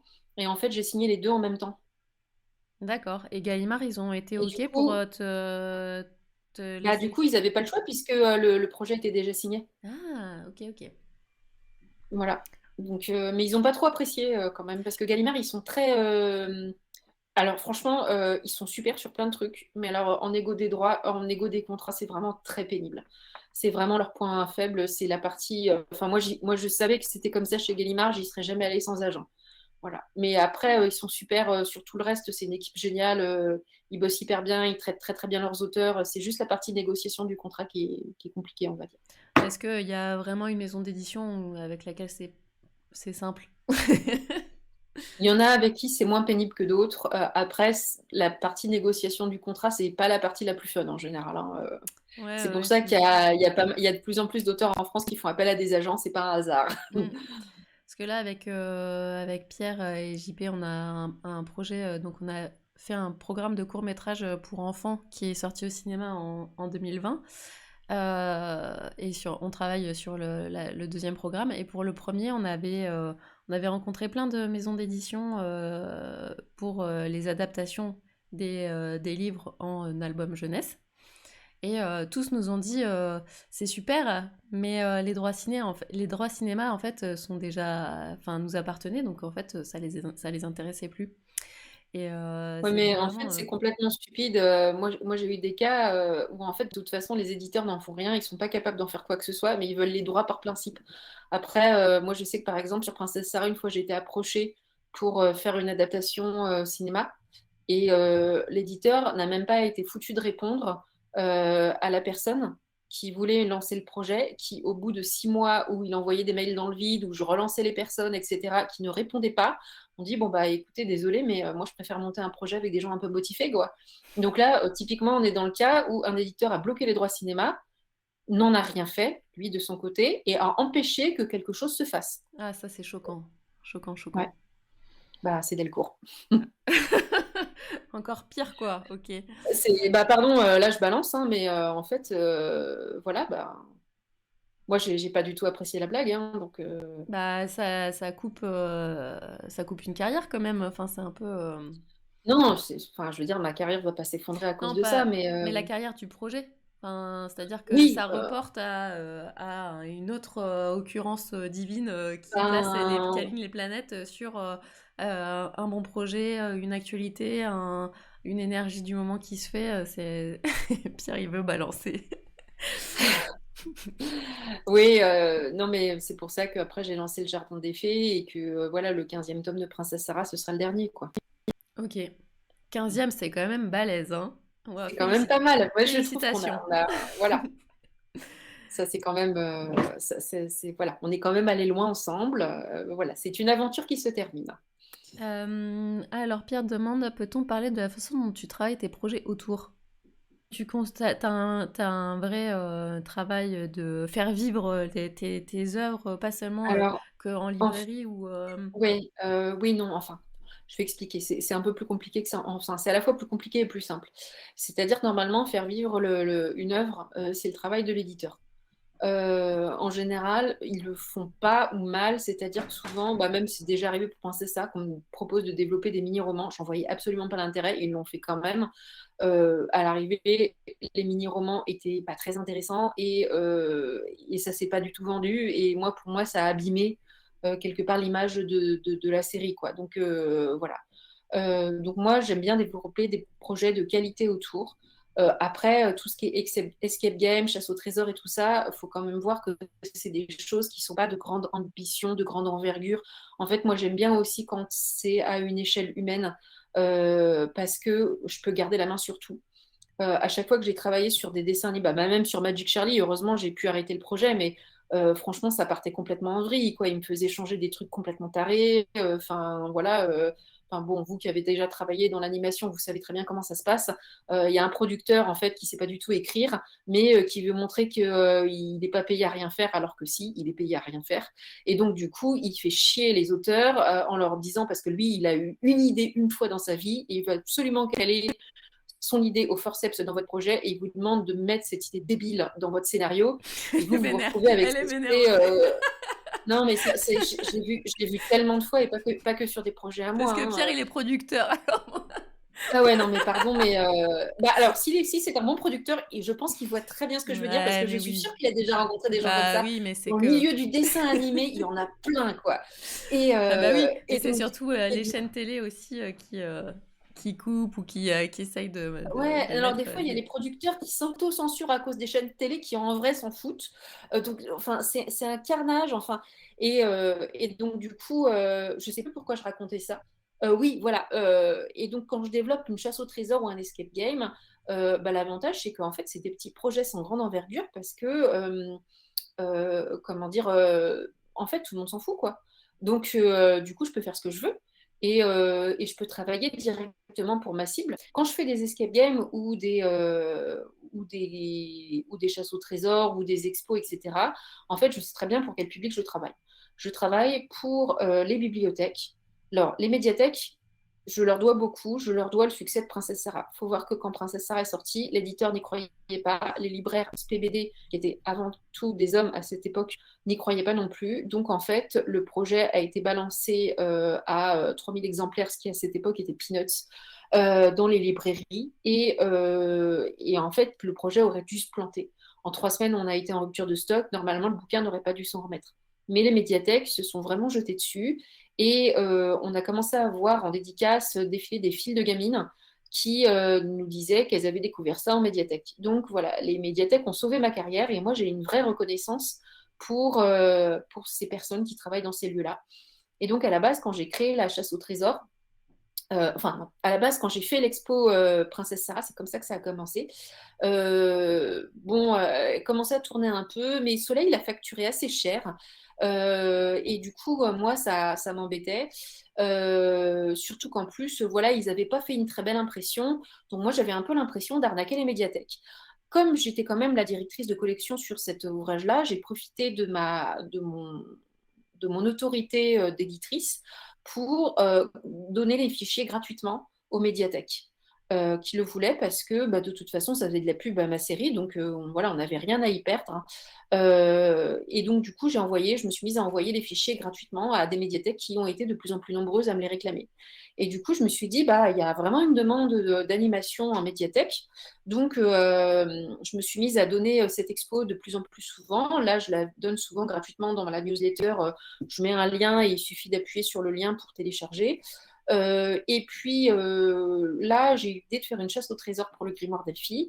Donc, ça a été développé avec une personne en interne. On a beaucoup travaillé dessus. Voilà. Puis à l'arrivée, c'est vrai qu'elle était même beaucoup plus jolie que ce qu'on avait prévu. Elle faisait vraiment super pro et surtout, elle était accessible à des gens qui ne savaient pas vraiment faire d'animation. Ça, pour moi, c'était important aussi. Et là, Draco a vachement bien joué le jeu parce qu'ils l'ont imprimé, ils ont fait une super belle impression. Et en fait, ils l'ont offert gratuitement à toutes les bibliothèques et les médiathèques qui en faisaient la demande. Et il y a eu en fait un très gros succès. Il y a beaucoup de médiathèques qui l'ont demandé. Et là, on s'est dit, en fait, il y a une vraie demande en médiathèque. Donc, je continue d'envoyer les fichiers de cette chasse au trésor. Et je me suis dit, voilà, toujours en reconnaissance pour les médiathèques et les CDI et tout ça, je vais faire l'escape game du Jardin des Fées sur le même modèle. Et puis, je vais faire l'atelier d'écriture Magic Shirley, enfin, l'expo atelier d'écriture Magic Shirley avec, en fait, enfin, grosso modo, c'est une expo autour de l'univers et en même temps de comment créer soi-même son propre univers, comment écrire des dialogues, des descriptions, etc. Et à la fin, en fait, je donne une espèce de synopsis type à découper en petites étapes pour que, en fait, les jeunes gens, enfin, c'est plutôt à destination des collégiens ou des lycéens, ceux qui veulent puissent inventer leur propre histoire sur Magic Charlie et développent, en fait, donc c'est un canevas que je donne, et puis comme ça, d'après le canevas, ils peuvent écrire leur petite histoire. Génial, pour faire des fanfictions en fait. Ouais, c'est ça, sauf que là, voilà, je donne un canevas type. Bon, après, s'ils veulent faire autre chose, mais le principe, c'est que bon, là, c'est un canevas Magic Charlie. Après, dans le reste du truc, je donne des tas d'exercices d'écriture pour faire son propre univers, pour développer son propre univers fantastique, ses propres personnages, etc. Et là, l'idée, c'est de faire un dossier à destination des professeurs de français et une expo pour les salons du livre, les médiathèques et les CDI. Voilà. Et l'idée, c'est plus en fait de donner ça gratuitement aux lecteurs, d'avoir des bonus. Et alors, ça, le truc auquel je tiens, c'est qu'en fait, c'est simple. En fait, le principe, c'est que ça doit être disponible à télécharger et à imprimer de chez soi. Parce qu'en fait, moi, le truc qui me rend cinglée, c'est la paperasse. Alors, il y a deux trucs qui me rendent vraiment dingue, comme tu as pu le constater tout à l'heure. Il y a les ordinateurs et il y a tout ce qui est administratif, paperasse et compagnie, contrat, enfin voilà. Et en fait, je pense que je suis pas la seule qui devient tarée devant l'administratif. Et je me dis, voilà, typiquement pour une expo, enfin quand Soleil faisait l'expo Princesse Sarah, c'était une expo qui était quand même pas très compliquée. C'était 10 panneaux qu'elle avait imprimés sur feuilles A2, mais c'était des feuilles basiques. Et elle l'a facturé 100 euros pour envoi et après pour le retour. Et, Et en fait, je me suis dit, bon, c'est quand même une location qui à la fois vaut pas vraiment le coup par rapport aux panneaux qu'il y a, parce que c'est des panneaux qui étaient assez fins. Et en plus, en vérité, 100 euros pour une collectivité, c'est pas grand-chose. Mais bon, alors en plus, c'était moi qui avais fait l'expo et je touchais pas un radis dessus. Donc je me disais, bon, c'est quand même un peu léger. Ni moi ni Nora, hein, je précise, qui avait mis tous ces dessins dedans. Et je me suis dit, bah, pour une collectivité, même si 100 euros, c'est pas grand-chose, en fait, d'abord, qu'est-ce que va devoir faire la personne qui va faire la démarche? C'est-à-dire que d'abord, elle va devoir faire une demande de subvention. Elle va devoir communiquer ça à son chef. La demande va être acceptée ou refusée. Ça va devoir passer. En fait, le truc qui me rend taré, c'est d'imaginer qu'il y a des gens après qui vont faire des réunions pour dire bon, alors il y a ce projet-là, il faut développer un budget, etc.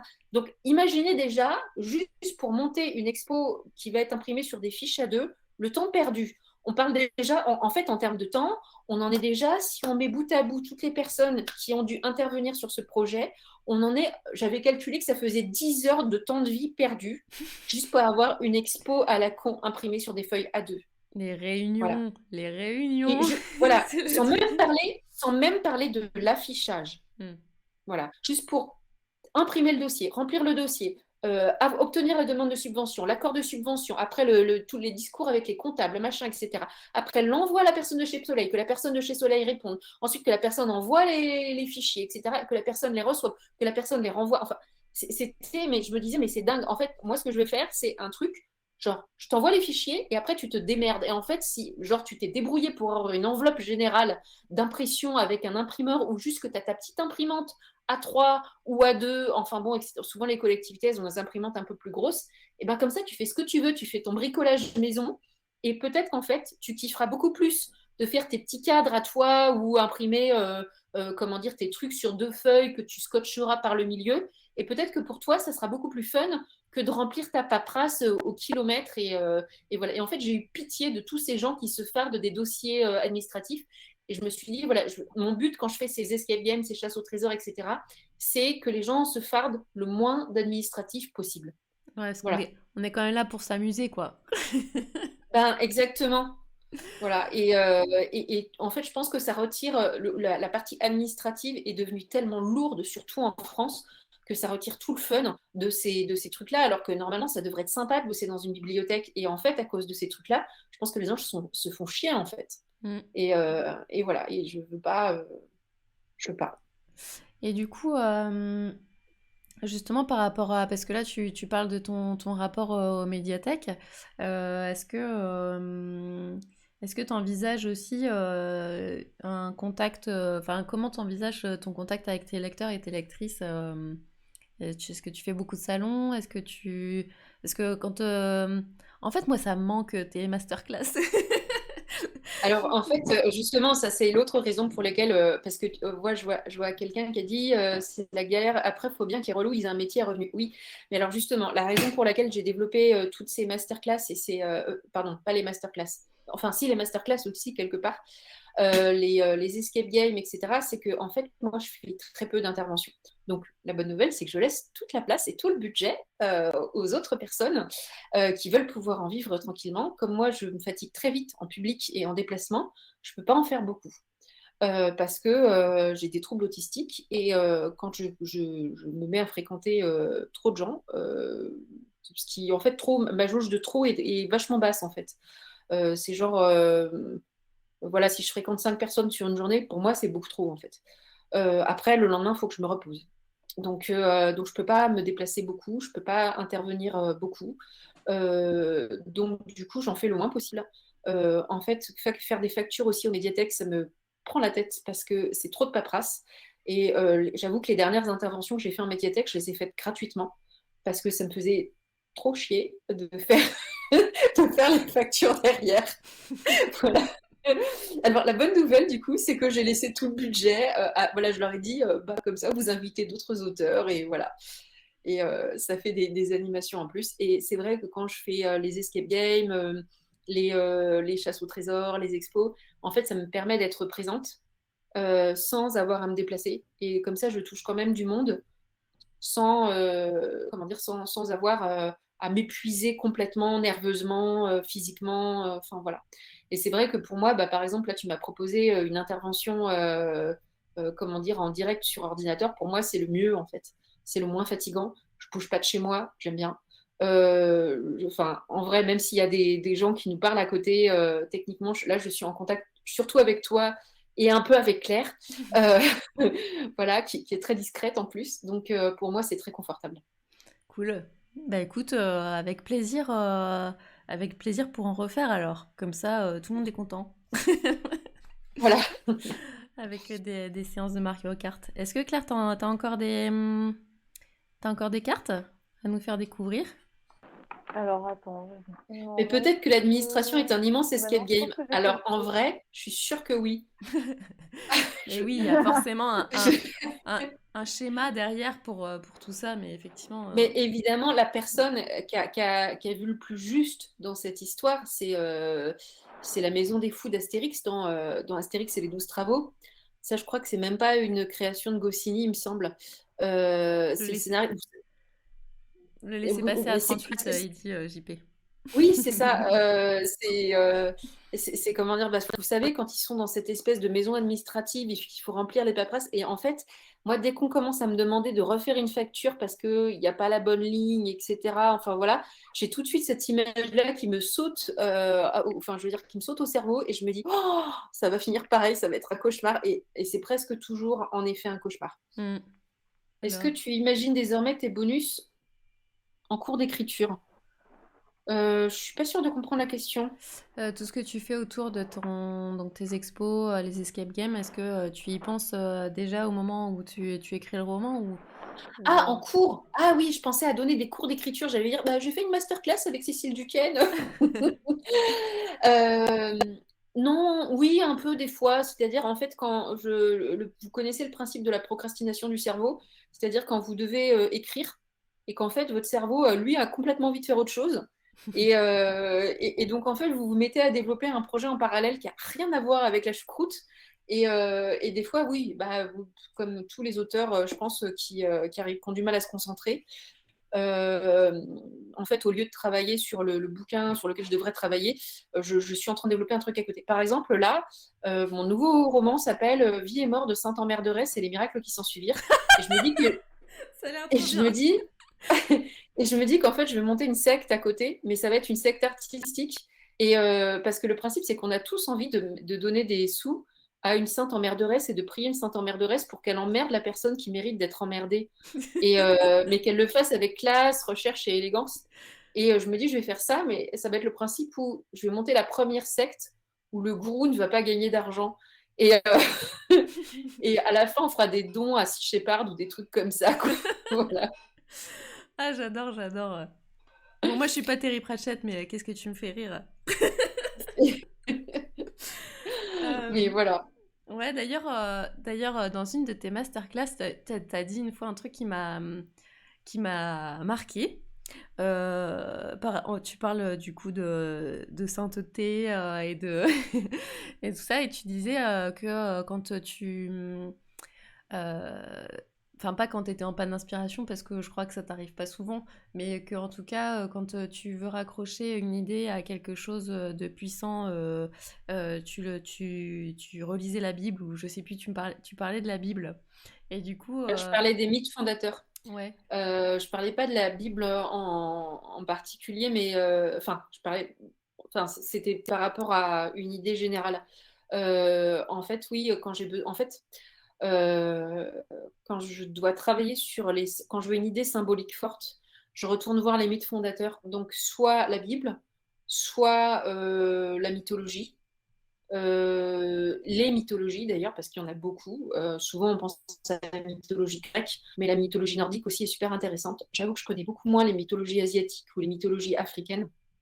Un petit peu les mythologies américaines du Nord et du Sud. Voilà, donc je vais aller chercher, mais souvent, en plus, il y a des histoires qu'on retrouve d'un domaine à un autre, par exemple le déluge. le, le déluge, c'est un mythe c'est quelque chose que j'ai utilisé d'ailleurs dans le tome 3 de Magic Charlie. C'est quelque chose qu'on a retrouvé dans toutes les mythologies, parce qu'en vrai, le déluge a vraiment existé. Il y a vraiment eu, on sait qu'il y a eu une période d'inondation super importante sur Terre à une époque, enfin, c'est scientifiquement prouvé. Et donc, du coup, ça a correspondu à, dans toutes les mythologies, il y a eu des histoires de déluge, alors, qui ont eu des explications très variées, hein, voilà. Mais le principe, c'est que voilà, c'est un mythe qui est présent partout. Donc, en fait, quand vous travaillez sur un mythe qui est dans la Bible ou ailleurs, souvent vous faites appel à des symboliques puissantes parce que généralement, c'est des histoires qui se sont chargées de symboles au fil des siècles. Et vous faites aussi appel à une mémoire collective qui fait que, en fait, dans l'esprit de votre lecteur, vous allez allumer un truc où la personne va se dire: ah, Je ça me connais rappelle ça. quelque chose, et ça va développer un sentiment de familiarité. Voilà. Ouais, c'est le parcours du héros. Non, le héros aux mille et un visages. Je sais pas. Ah oui, du coup, ça vient pas là, mais parce Moi, que, oui, je développe mes propres théories. J'avoue que je lis voilà. jamais de bouquin sur comment écrire. Et ben, Et j'en suis est-ce que tu vas en écrire un livre sur comment écrire? Tu pourrais, du coup. ouais, mais c'est long. Je sais pas, déjà, je fais des masterclass, c'est pas mal. Et bien, bah, tu vois, quand j'ai fait l'expo atelier d'écriture Magic Charlie, c'est un mini bouquin sur comment écrire. Voilà. Ok, ok. Oui, c'est vrai qu'il y a un autre truc qui m'avait marqué dans tes masterclass et que tu as cité dans le troisième tome. Donc, spoiler pour ceux qui n'ont pas encore lu le troisième tome et qui est en introduction, c'est l'éloge des fins heureuses. Et- Oui. J'avais fait une masterclass sur ça. Alors, L'éloge des fins heureuses, c'est un livre de Colline Piré. Je vais l'écrire dans le chat pour les gens qui veulent, parce que c'est important. Éloge des fins heureuses. Voilà. Et en plus, c'est un livre qui vient juste de ressortir dans une version complétée. D'ailleurs, il faut que je l'achète. Moi, c'est un livre que j'ai passé mon temps à la base, il était sorti chez Monstrographe en micro-édition. C'est quand même un livre qui a été un mini best-seller de micro-édition. Je crois qu'il a dû se vendre à 6000 exemplaires. Ah ouais. Ce qui en micro-édition est colossal. Enfin, quand on parle de micro-édition, on va parler d'un bouquin qui va être présent dans 2 librairies maximum, quoi. Donc, donc voilà, donc ils ont dû en vendre des brouettes, et les gens les achetaient beaucoup, bah, comme moi, sur comment dire, par le site de la maison d'édition. Et c'est vrai que enfin, dans le milieu, il y a beaucoup d'auteurs qui connaissent l'éloge des fins heureuses de Colline Piré, qui est une espèce d'ode à la littérature jeunesse et aux fins heureuses. Et elle a un chapitre qui s'appelle Les fins malheureuses sont de droite. Et, et je trouve que c'est vraiment à l'image du bouquin, en fait. Et elle explique, en fait, l'intérêt philosophique des fins heureuses et comment dire, éthiquement, ce que ça représente. Voilà. Et le sens que ça peut avoir, et que c'est pas parce que vous avez une fin heureuse que votre livre est stupide, en fait. C'est exactement sur la même lignée. Enfin, moi, par exemple, j'ai développé le personnage de Charlie. Je voulais pas du tout qu'il ait. C'est un personnage qui est très viril, mais en même temps, il va pas s'imposer. Enfin, il va pas avoir une virilité toxique. Il va être vraiment tourné vers la gentillesse absolue. Et en fait, moi, je suis vraiment. Je défends vraiment l'idée que la gentillesse, c'est pas un truc d'imbécile, c'est au contraire un truc d'intelligent. De toute façon, moi, tous les gens que je connais qui sont méchants, en général, c'est des imbéciles. Et les gens gentils que je connais, c'est des gens toujours très intelligents. Parce que le truc, c'est qu'il ne faut pas confondre gentillesse et lâcheté. Souvent, les gens lâches passent pour gentils alors qu'ils ne le sont pas. Et d'ailleurs, on voit très bien qu'à partir du moment où on leur donne un peu de pouvoir, ils vous font des crasses, en fait. Ou ils font des crasses à d'autres gens. Et la vraie gentillesse, c'est quand vous avez le pouvoir de nuire, mais vous ne le faites pas. Alors que ça serait, à court terme en tout cas, avantageux pour vous. Voilà. Et donc, dans l'éloge des fins heureuses de Colline Piré, ça développe de façon brillante et intelligente et avec moult références l'intérêt de travailler sur les fins heureuses, puisque ça représente à l'échelle de notre société, ce que ça représente pour les lecteurs et ce que ça représente en termes d'intelligence aussi. Ouais, Voilà. ce que ça apporte au monde aussi d'offrir une fin heureuse, c'est aussi des. En plus, là, c'est des romans pour la jeunesse, enfin, des romans jeunesse, entre guillemets, c'est-à-dire que c'est quand même super important dans une construction de pas terminer par, par un truc sombre ou catastrophique. Enfin, moi, je me souviens avoir lu Oui. une histoire horrible quand j'étais toute petite. Et je pense que c'était pas du tout les mêmes classifications que maintenant, où c'était un kidnapping d'enfants qui finissait dans une cave et ça se terminait, elle mourait. Et genre, Ah, et genre, mais c'était à la première personne en plus, c'était vraiment hyper réaliste et on est passé tout le roman enfermé dans la cave et je me disais, mais c'est pas possible, ils vont forcément la faire sortir à un moment, mais non. Et du coup, ouais, je trouve que c'est un côté rassurant aussi en sachant ça et avec oui, ton mais introduction. Colin Pierry va au-delà de ça, c'est-à-dire, elle parle évidemment de la jeunesse, mais en fait, elle va au-delà, elle va aussi pour la littérature adulte. Et c'est vrai que quand on a de l'expérience dans l'écriture, on sait très, très bien que la fin malheureuse, c'est vraiment la solution de facilité pour dire, vous avez vu, j'ai écrit un livre intelligent. En vrai, c'est pas une preuve d'intelligence, c'est une preuve de facilité narrative, c'est une preuve de grosse feignasse, quoi. Et c'est vrai que écrire une fin heureuse, intelligente, le vrai challenge littéraire, il est là, en fait. Et c'est pas tuer son personnage à la fin ou lui coller un drame de dernière minute pour dire ah là là, vous avez vu la fatalité de la vie, c'est dur quand même. Voilà, j'ai écrit un roman réaliste, filez-moi un prix, quoi. Et c'est vrai que moi, je trouve que la littérature blanche, c'est-à-dire la littérature générale, est un petit peu feignasse sur les bords. Et souvent, je trouve que les bouquins sont pas. Alors, je parle pas d'un Pierre Lemaitre, évidemment, qui est un génie, hein, mais souvent, quand je lis de la littérature générale, je suis déçue parce que je trouve que les auteurs sont hyper feignants, quoi. C'est- Oui, il y a un petit côté. On a l'impression que enfin, c'est forcément, ça demande plus d'efforts intellectuels de terminer de manière positive, hein. Ouais. Parce que j'ai adoré aussi, j'ai vu sur ton Instagram quelqu'un qui a mis en image une de tes citations et qui résonne Ah oui. parfaitement en ce moment-là. Tu veux la dire? Ouais, alors écoute, c'est la citation. Je pensais pas. Mais il y a plein de lecteurs qui me l'envoient en disant oh là là, ça me fait tellement d'effet. Moi, je suis là, bon. J'ai écrit, j'ai écrit 1500 pages pour Magic Charlie et il y a une phrase que que les lecteurs viennent me dire sans arrêt. J'ai écrit un jour où j'étais assez déprimée. La vie, c'est difficile, alors parfois on allume des étoiles dans le noir. Oh. Et tout le monde m'en parle de cette phrase.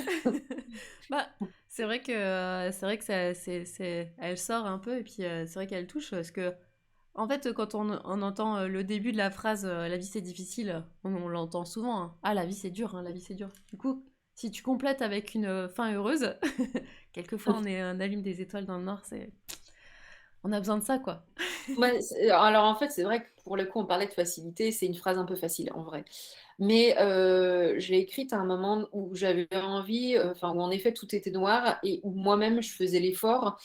Euh, je vais vous montrer un truc très privé euh, que j'ai fait au cœur de ma dépression, qui ne me quitte jamais. C'est ce petit carnet.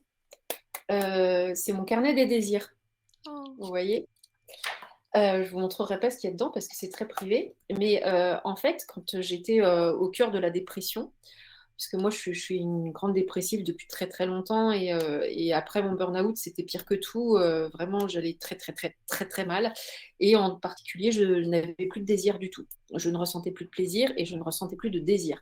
C'est-à-dire que je savais plus ce qui me plaisait, je savais plus comment éprouver ni de plaisir ni de désir. C'est d'ailleurs à ce moment-là que j'ai appris à faire la distinction dans ma tête du plaisir et du désir. Voilà, qui sont deux choses vraiment différentes. Et j'ai commencé, j'ai fait deux carnets. Donc, j'ai fait un carnet des plaisirs, mais ça m'intéressait moins que de faire un carnet des désirs, qui est ce carnet-là, donc, où j'ai noté. Alors, au début, c'était très, très difficile, mais le principe, c'est que j'ai noté tout ce qui pouvait me faire envie. Et c'est une anaphore en je désire. Bon, je peux vous en lire quelques-unes. Je désire une allée de roses dans mon jardin. Je désire monter une association de reverdissement à Bas-sur-Mer. Je désire un garage bleu qui fonctionne. Mon garage ne fonctionne pas. J'ai écrit ça il y a 2 ans, il ne fonctionne toujours pas, hein. Je désire un mur de fraisier.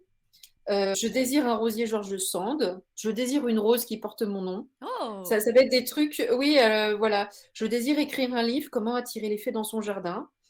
Euh, je désire une œuvre de David Moinceau. Je désire une œuvre d'Ipican. Je désire visiter la maison de George Sand. Je désire encadrer le Baba Yaga. Donc, j'ai un dessin de Rebecca d'Outremer avec un très beau cadre pour le mettre dans mes toilettes. Ça va être des trucs qui sont extrêmement variés. Ça va être je désire planter une forêt, je désire des prix littéraires, je désire apprendre le tango avec mon mari, je désire corriger ma masterclass pour Cécile Duquesne. Je désire donner plus de place dans ma vie pour le plaisir. Je désire un camélia dans mon jardin. C'est beaucoup des histoires de plantes, hein. Ouais. Voilà. Voilà, bah, typiquement, voilà, je désire une robe fabuleuse pour l'événement du Jardin des Fées. Et là, je l'ai rayé, j'ai mis fait à côté. Génial. Je désire résider à Kyoto dans le cadre de la résidence Kujoyama. Je désire mieux connaître la botanique. Je désire apprendre la vannerie. Je désire avoir plus d'amis à Aix-en-Provence. Je désire que mon fils ait plus d'amis. Voilà, en fait, j'ai noté plein de choses. Il y a des choses qui ne sont pas du tout destinées à être réalisées. Il y a des choses, va y avoir des choses très concrètes. Par exemple, quand j'ai dit que je voulais une cloche à ma porte d'entrée, ça c'est complètement réalisable.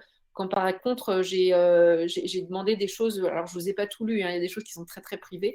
Il y a des choses dont je sais très bien qu'elles sont parfaitement irréalisables, mais c'est pas le but, c'est pas forcément de les réaliser en fait. C'est pas mon objectif. Mon objectif c'est d'en réaliser quelques-unes. Quand je sens que j'ai mon moral qui descend, je me dis j'ouvre mon cahier.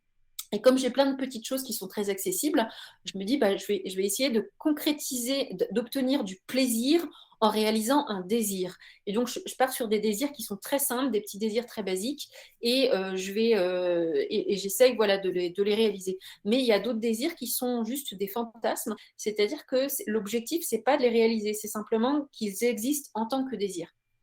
Voilà. Et je sais plus du tout pourquoi on parlait de ça. C'est beau, t'as fait ta wishlist. Tu Ah t'es oui, fait. si, les étoiles dans le noir. Voilà. Et ben justement, voilà, ça c'est mes étoiles dans le noir en fait. Ouais, C'était ça brille en quand j'allais plus. très très mal. Bah oui, c'est exactement ça. Vous voyez, ce carnet, c'est les étoiles dans le noir. Et c'est pour ça que je l'ai acheté noir et or. Parce que le principe, c'est que voilà, dans l'obscurité, c'est mes petites étoiles. Ouais, super, merci beaucoup pour ce partage, c'est trop trop beau. Il est collector ce carnet et JP il dit ça en fait du boulot pour le génie de la lampe. Oui, mais je sais pas. En fait, l'objectif, c'est il y a des choses, si ça se réalisait, genre, franchement, je serais bien emmerdée, quoi. C'est pas l'idée, en fait. L'idée, c'est juste de. À une époque, je désirais vraiment plus rien à part me balancer par la fenêtre, et c'est pour me dire, bah voilà, en fait, j'éprouve encore du désir pour des choses, pour la vie, en fait, en général. C'est ça l'idée.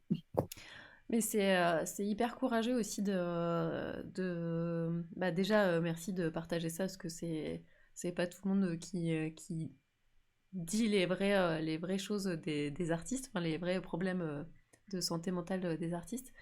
Euh, Alors que pourtant, on est nombreux chez les artistes à avoir des problèmes de santé mentaux, hein. Oui, oui, ça va peut-être de pair. En vrai, je pense que c'est alors, je pense que c'est plus compliqué que ça. Je pense que la plupart des artistes sont des gens hypersensibles parce que ben, souvent, pour devenir artiste, il faut être hypersensible. Ce monde n'est pas fait du tout pour les hypersensibles. Et donc, du coup, en fait, on se fait un peu fracasser la tronche. Le temps d'arriver déjà à la vie adulte, on s'est fait bien ramasser, quoi. Et je pense que c'est pour ça qu'on est autant à être à ce point esquinté. Je pense pas qu'il faut être esquinté pour devenir artiste. Je pense que, en fait, notre société est pas faite fondamentalement pour les artistes et pour les gens sensibles. Mais du coup, je trouve ça d'autant plus louable que malgré toute cette noirceur, cette souffrance, tu arrives à partager des choses, enfin une histoire super positive avec un héros gentil. Enfin, c'est du coup. Mais je crois que justement, c'est pour ça, en fait. Parce Mm. que quand je discutais, enfin, moi, par exemple, je ne supporte pas de lire des romans noirs. Et en fait, quand je rencontre des gens, des auteurs, des collègues qui écrivent des histoires super noires, en général, c'est des gens hyper positifs dans la vie et qui vont super bien. Et du coup, ils écrivent des horreurs, quoi. Et alors que souvent, quand je vais voir des gens qui écrivent des trucs drôles, enfin voilà, c'est souvent des gens qui ont des vies assez. Quand je dis des vies compliquées, c'est pas forcément sur le plan matériel, mais qui en général se trimballent comme des espèces de boulets de pierre accrochées à l'âme et au cœur et qui avancent avec comment dire, avec un poids terrible sur les épaules. Voilà. Et souvent, c'est eux les gens les plus drôles qui écrivent les histoires les plus drôles. Et la raison pour laquelle moi j'écris des livres drôle et à plein d'imaginaire. C'est parce que moi, ça m'a sauvé la vie quand j'étais étudiante. Je faisais une grosse dépression quand j'étais étudiante. Enfin, voilà, c'était même pas la première. C'était une des nombreuses que j'ai faites au cours de ma vie. Je crois que j'ai passé plus de la moitié de ma vie en dépression, en fait. Hein. Et quand j'étais étudiante, les seuls trucs qui me remontaient le moral, c'était les Terry Pratchett, donc les Annales du Disque Monde de Terry Pratchett, parce que c'est drôle, vraiment à hurler de rire, quoi. Et j'adorais relire indéfiniment aussi Les Lanfeuses de Troie et Les Trolls de Troie de Christopher Leston, et que j'ai fini par épouser plus tard d'ailleurs. Mais Pas oui, Trolls de en Troie, mais voilà un Lanfeuses fan art. Christopher Leston. Voilà. Alors toi, Et tu dis que tu t'as commencé par dire que t'étais pas fan et tout ça, mais finalement, t'as épousé un auteur dont tu étais fan. oui, mais je ne suis pas allée le trouver pour l'épouser, je l'ai rencontré d'abord quand même. Puis quand je l'ai rencontré, non, si j'étais quand même admirative, mais aussi c'est parce que j'ai commencé à écrire pour son magazine et tout, quoi. Donc voilà. Non, ça faisait partie des. En fait, bah oui, techniquement, voilà, j'ai pas épousé Terry Pratchett, j'ai épousé Christopher Aston, mais ça fait partie. Il est un des deux auteurs qui m'ont sauvé la vie quand j'étais étudiante parce que je relisais leurs bouquins pour en fait, voilà, me laver la tête quelque part et laver le désespoir de mon cerveau et ramener du rire et du merveilleux et de l'ailleurs et du fantastique et tout ça, quoi. On a besoin de merveilleux dans ce monde. Exactement. Et ça aussi, c'est un truc dont je me suis rendu compte, en fait, quand on va mal, mais la plupart des gens, je pense que la plupart des adultes sont des gens qui vont pas très bien. Euh, et c'est encore plus flagrant chez les enfants. La première chose que vous perdez quand vous n'allez pas très bien, c'est la capacité d'émerveillement. Et c'est vrai que les enfants, c'est très grave chez les enfants quand ils ont perdu ça. Généralement, quand ils ont vécu des traumatismes, ils ont perdu leur capacité à s'émerveiller. Donc, un enfant qui a grandi trop vite et qui est quelque part un mini-adulte, qui va être surresponsabilisé, va avoir perdu sa capacité d'émerveillement. Souvent, c'est un enfant qui va avoir beaucoup de mal à grandir parce qu'il va avoir du mal à se projeter dans le futur, ou alors il va se projeter exclusivement dans le futur, il va plus être capable de vivre le moment présent. En fait, il va briser sa ligne de passé, présent, futur. En fait, la capacité d'émerveillement, c'est la capacité d'imaginer le présent et l'avenir avec, comment dire, avec un appétit de la vie, en fait, et avec avec une projection imaginaire. Et enfin, je trouve que c'est super important sur l'humanité. En vrai, je pense que le droit à l'émerveillement devrait, enfin, je pense qu'on sera dans une société qui vaudra le coup le jour où la loi fera passer un droit à l'émerveillement et qu'on votera, voilà, l'Assemblée nationale votera un droit à l'émerveillement pour tout le monde. Un ministère de l'émerveillement. Ministère de la magie. Ben, franchement, ça. Non, non, mais franchement, ça vous plairait pas d'habiter dans un pays où il y a un ministère de l'émerveillement? Si, c'est trop beau. Il C'est, faut faire une pétition sur cesmecs.org où tu peux proposer des choses. Tu je me peux. le note parce qu'en fait, je trouve l'idée bonne et je me dis que je vais en faire quelque chose peut-être. Voilà. Pardon, hein. Je commence à travailler. Génial. Voilà. Une loi pour le droit Bon. à l'émerveillement. Ouais. Et ben sur ces belles paroles, est-ce que tu veux conclure cette belle Je suis en rencontre? train de lire les commentaires. Je travaille avec des ados collège-lycée. C'est chaud pour eux, pression sociale et nounous numériques, ils sont pas en forme. Bah oui, les pauvres. Mais pris individuellement, ils sont plus éveillés qu'ils en ont l'air. Bah oui, mais voilà, typiquement, je trouve que voilà, surtout pour les enfants, il faudrait commencer par là. Il faudrait un droit à l'émerveillement. Et moi, c'est vrai que quand j'écris ces bouquins pour la jeunesse, Magic Charlie ou Le Jardin des Fées ou Le Grimoire d'Elphie, ce à quoi je pense toujours, c'est justement le droit à l'émerveillement des enfants. Et c'est pour ça que je ne trahis pas mon lectorat en écrivant des histoires sordides. J'écris au contraire des histoires où j'essaye de les emmener, de les faire réfléchir, certes, mais aussi de faire, comment dire, d'éblouir leur imagination. Voilà. Et je trouve que c'est un joli mot de la fin. Très très beau, très très beau. il y a un truc, une dernière chose dont je voulais te parler, c'est le rapport aux objets qui ont des émotions, où en fait t'as quelque chose de très animiste dans tes descriptions. Et par exemple, dans le chapitre 3, dans le tome 1 de Magic Charlie, il y a la description qui m'a scotché. C'est là, je me suis dit, waouh, faut trop que je prenne des notes. J'ai jamais fait ça avec un bouquin, mais je me dis, il y a le toit qui fuyait avec la nonchalance d'un vieux baron incontinent. Ça m'avait fait hurler de rire. Et le plancher menaçant de s'effondrer à la première émotion, où la vieille bâtisse vivait son délabrement comme une coquetterie et s'en accommodait fort bien. J'adore l'idée que tous les objets, en fait, ils aient une âme et ils vivent, enfin, comme de toute façon, Pépouze, tu la rends vivante et tout ça. Il y a plein d'objets qui sont comme ça, qui ont des descriptions vivantes. Alors voilà donc un thème que tu pourrais utiliser pour une Ouais, masterclass. alors là pour le coup, je peux y répondre un peu. C'est que moi, comme bon, j'ai subi du harcèlement dès très jeune, le seul endroit où je me sentais en sécurité, c'était dans ma chambre. Et très vite, en fait, j'ai développé une passion pour les jolis objets, les objets de souvenirs, parce qu'en fait, ça ne me mettait pas en danger. Donc, j'aimais bien ramener des objets qui étaient des supports à souvenirs. Et quelque part, ça les rendait vivants, vous voyez. C'est-à-dire qu'un bel objet, c'est bien, mais c'est encore mieux si, en fait, c'est un souvenir de quelque chose que vous avez vécu. Et ça permet, en fait, quelque part, on est encore dans les genèses, ça permet quelque part de donner vie à ces objets. Et en fait, j'aime beaucoup être entourée de jolis objets qui me rappellent des souvenirs. J'adore, en fait, aller en brocante et faire échiner en brocante parce que je trouve que c'est des objets qui ont une âme, qui sont vivants, qui ont déjà une patine, une vie, qui ont déjà vécu des choses. Je pense que Christelle Dabos, dans La Passe Miroir, elle a aussi beaucoup ce côté-là, mais à mon avis, c'est que bon, c'est comme moi, c'est une introvertie en fait, et je pense que elle doit aussi être rassurée dans les intérieurs qui ont beaucoup de personnalité comme ça, mais comme c'est des objets, en fait, j'allais dire, c'est des gens qui peuvent pas vous agresser. Les objets sont pas des gens, mais quelque part, ils sont quand même vivants si vous leur donnez des souvenirs, etc., et que vous vous souvenez où vous les avez trouvés, dans quel enfin voilà, si c'était par une belle journée, si c'est le souvenir de tel endroit, enfin voilà. Et, euh, et voilà, je crois que ça vient de là, ce fait que j'aime beaucoup que les maisons aient une âme. D'ailleurs, on dit ah, cette maison, elle a une âme. Voilà, quelque part, c'est un petit peu le degré zéro de la métaphore. Et en poussant un petit peu le curseur, on obtient des planchers qui menacent de s'effondrer à la première émotion. Voilà. Ah mais c'est super beau, j'adore. J'adore, j'adore.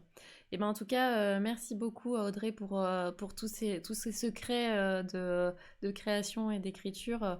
Merci à toi et merci à Claire aussi et merci à tous ceux qui nous ont suivis.